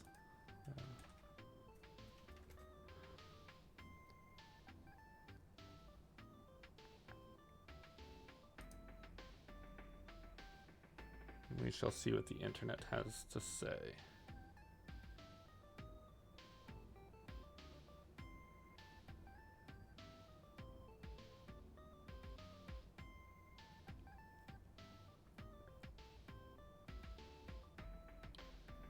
It's suggesting using app context.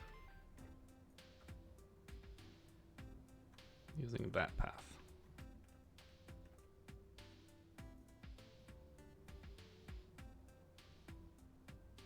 But it doesn't exist.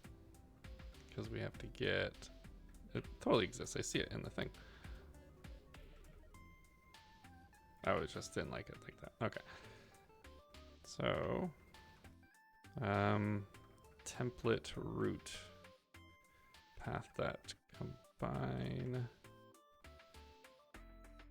We'll just say email templates.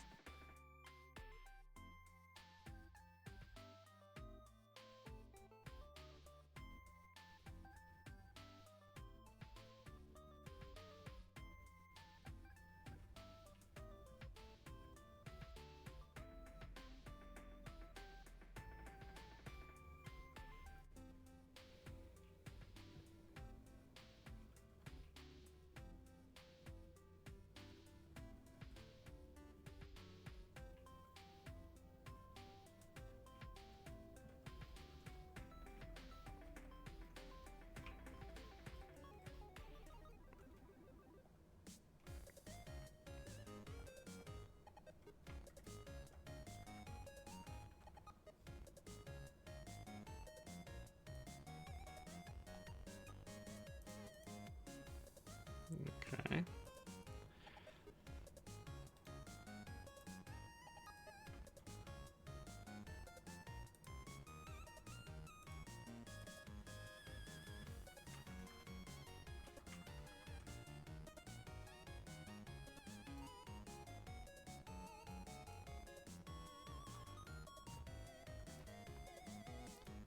Oh my gosh, it's 2 o'clock already.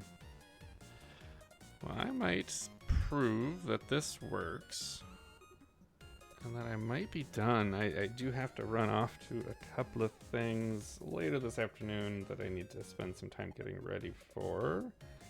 And I still have time. Lost track of time. But I will see if this works and then probably start heading out get to those things. I kind of want to set a breakpoint because I don't trust anything here. Let's see what happens.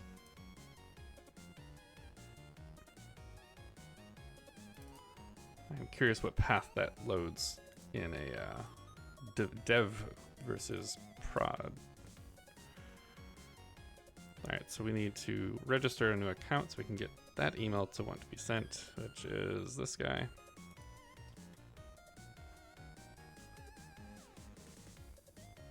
I'm going to do it right this time. We're going to do this first. Did it do it? It did it. And I think this is this one. 404. Oh, that's the login button. I don't want to log in. I want to register. It's this one. Okay, so we have this. This path is... Okay, that's actually good. This won't exist because I didn't set this thing up to have any files in it. Let me do that real quick. Alright, services. Let's move you into here. And then we're going to tell you... Oh, do I have to do the individual files? I'd like you to copy. Kind of want to see what that looks like.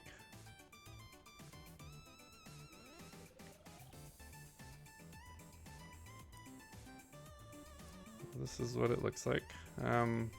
Bin debug.net 9 email templates, liquid files. Perfect. So this should work now.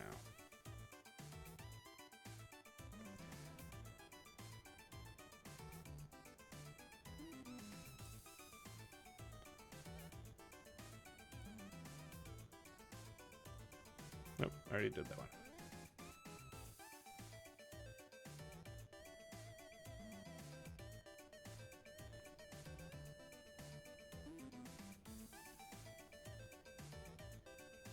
Cool.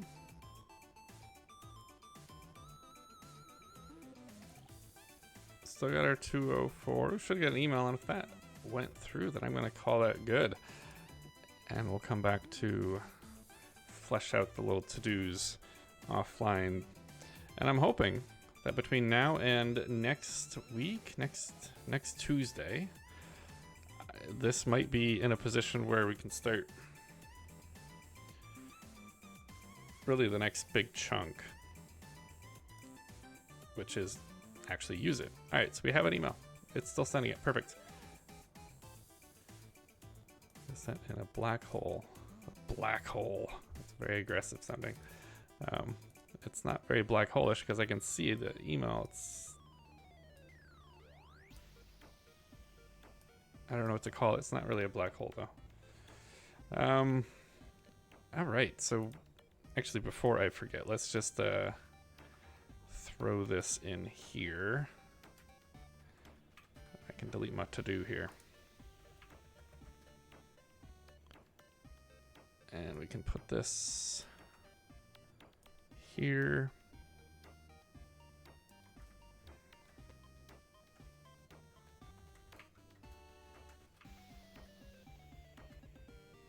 Lost let's see there. All right. So that, oh, I spelled password wrong.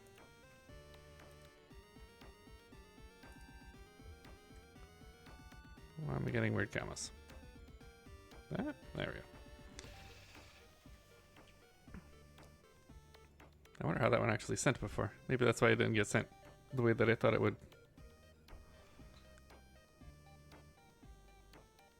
Whatever. We will... Yeah, I'm confused how that was actually working. Maybe I misspelled it some other way. Anywho, so we have this. So there's a fair bit of cleanup still to do in this project, but I'm hopeful that between now and a week from now, so next up, so finish API. Skeleton out UI.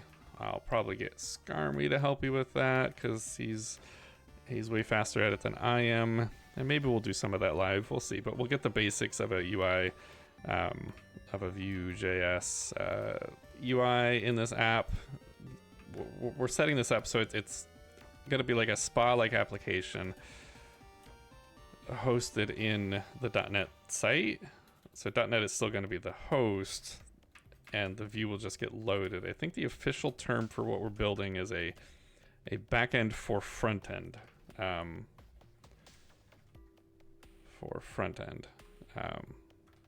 Is what we've been working on, and then we're going to work on the actual front end.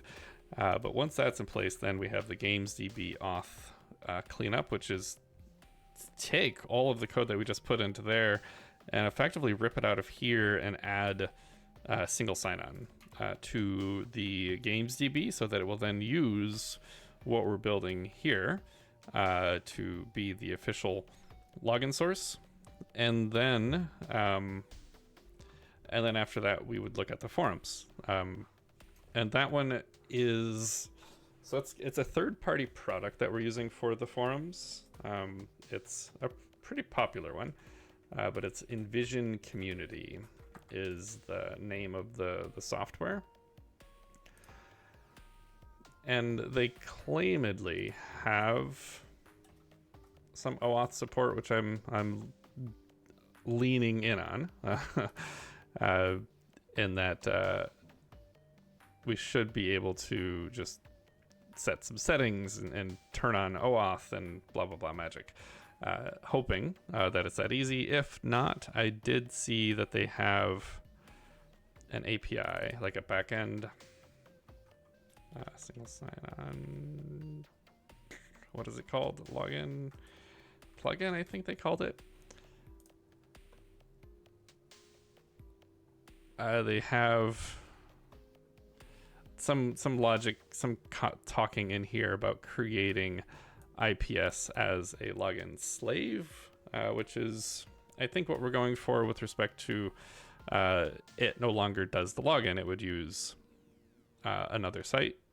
And I thought I saw some code somewhere when I was clicking around. Yeah, this is what I was doing. So we may have to write a little bit of PHP to make this all work. But I'm hoping that it's as easy as just taking one of these samples and fixing it up and making it work. But that all sounds relatively easy. The big part that I'm most worried about is forums already has a bunch of logins that we don't want to break, but we don't want to where we have to create some kind of connection between GamesDB accounts and forums accounts. And we can use things like email and probably mostly just email. I know we do have the username concept, but that's not something that is verifiable, whereas email is. But there's something to be done to make this work, which we'll have to think through. This is going to be probably the biggest piece of the project. I think we can get to this maybe by the end of next week, actually, and have GamesDB using this login, and that would be great.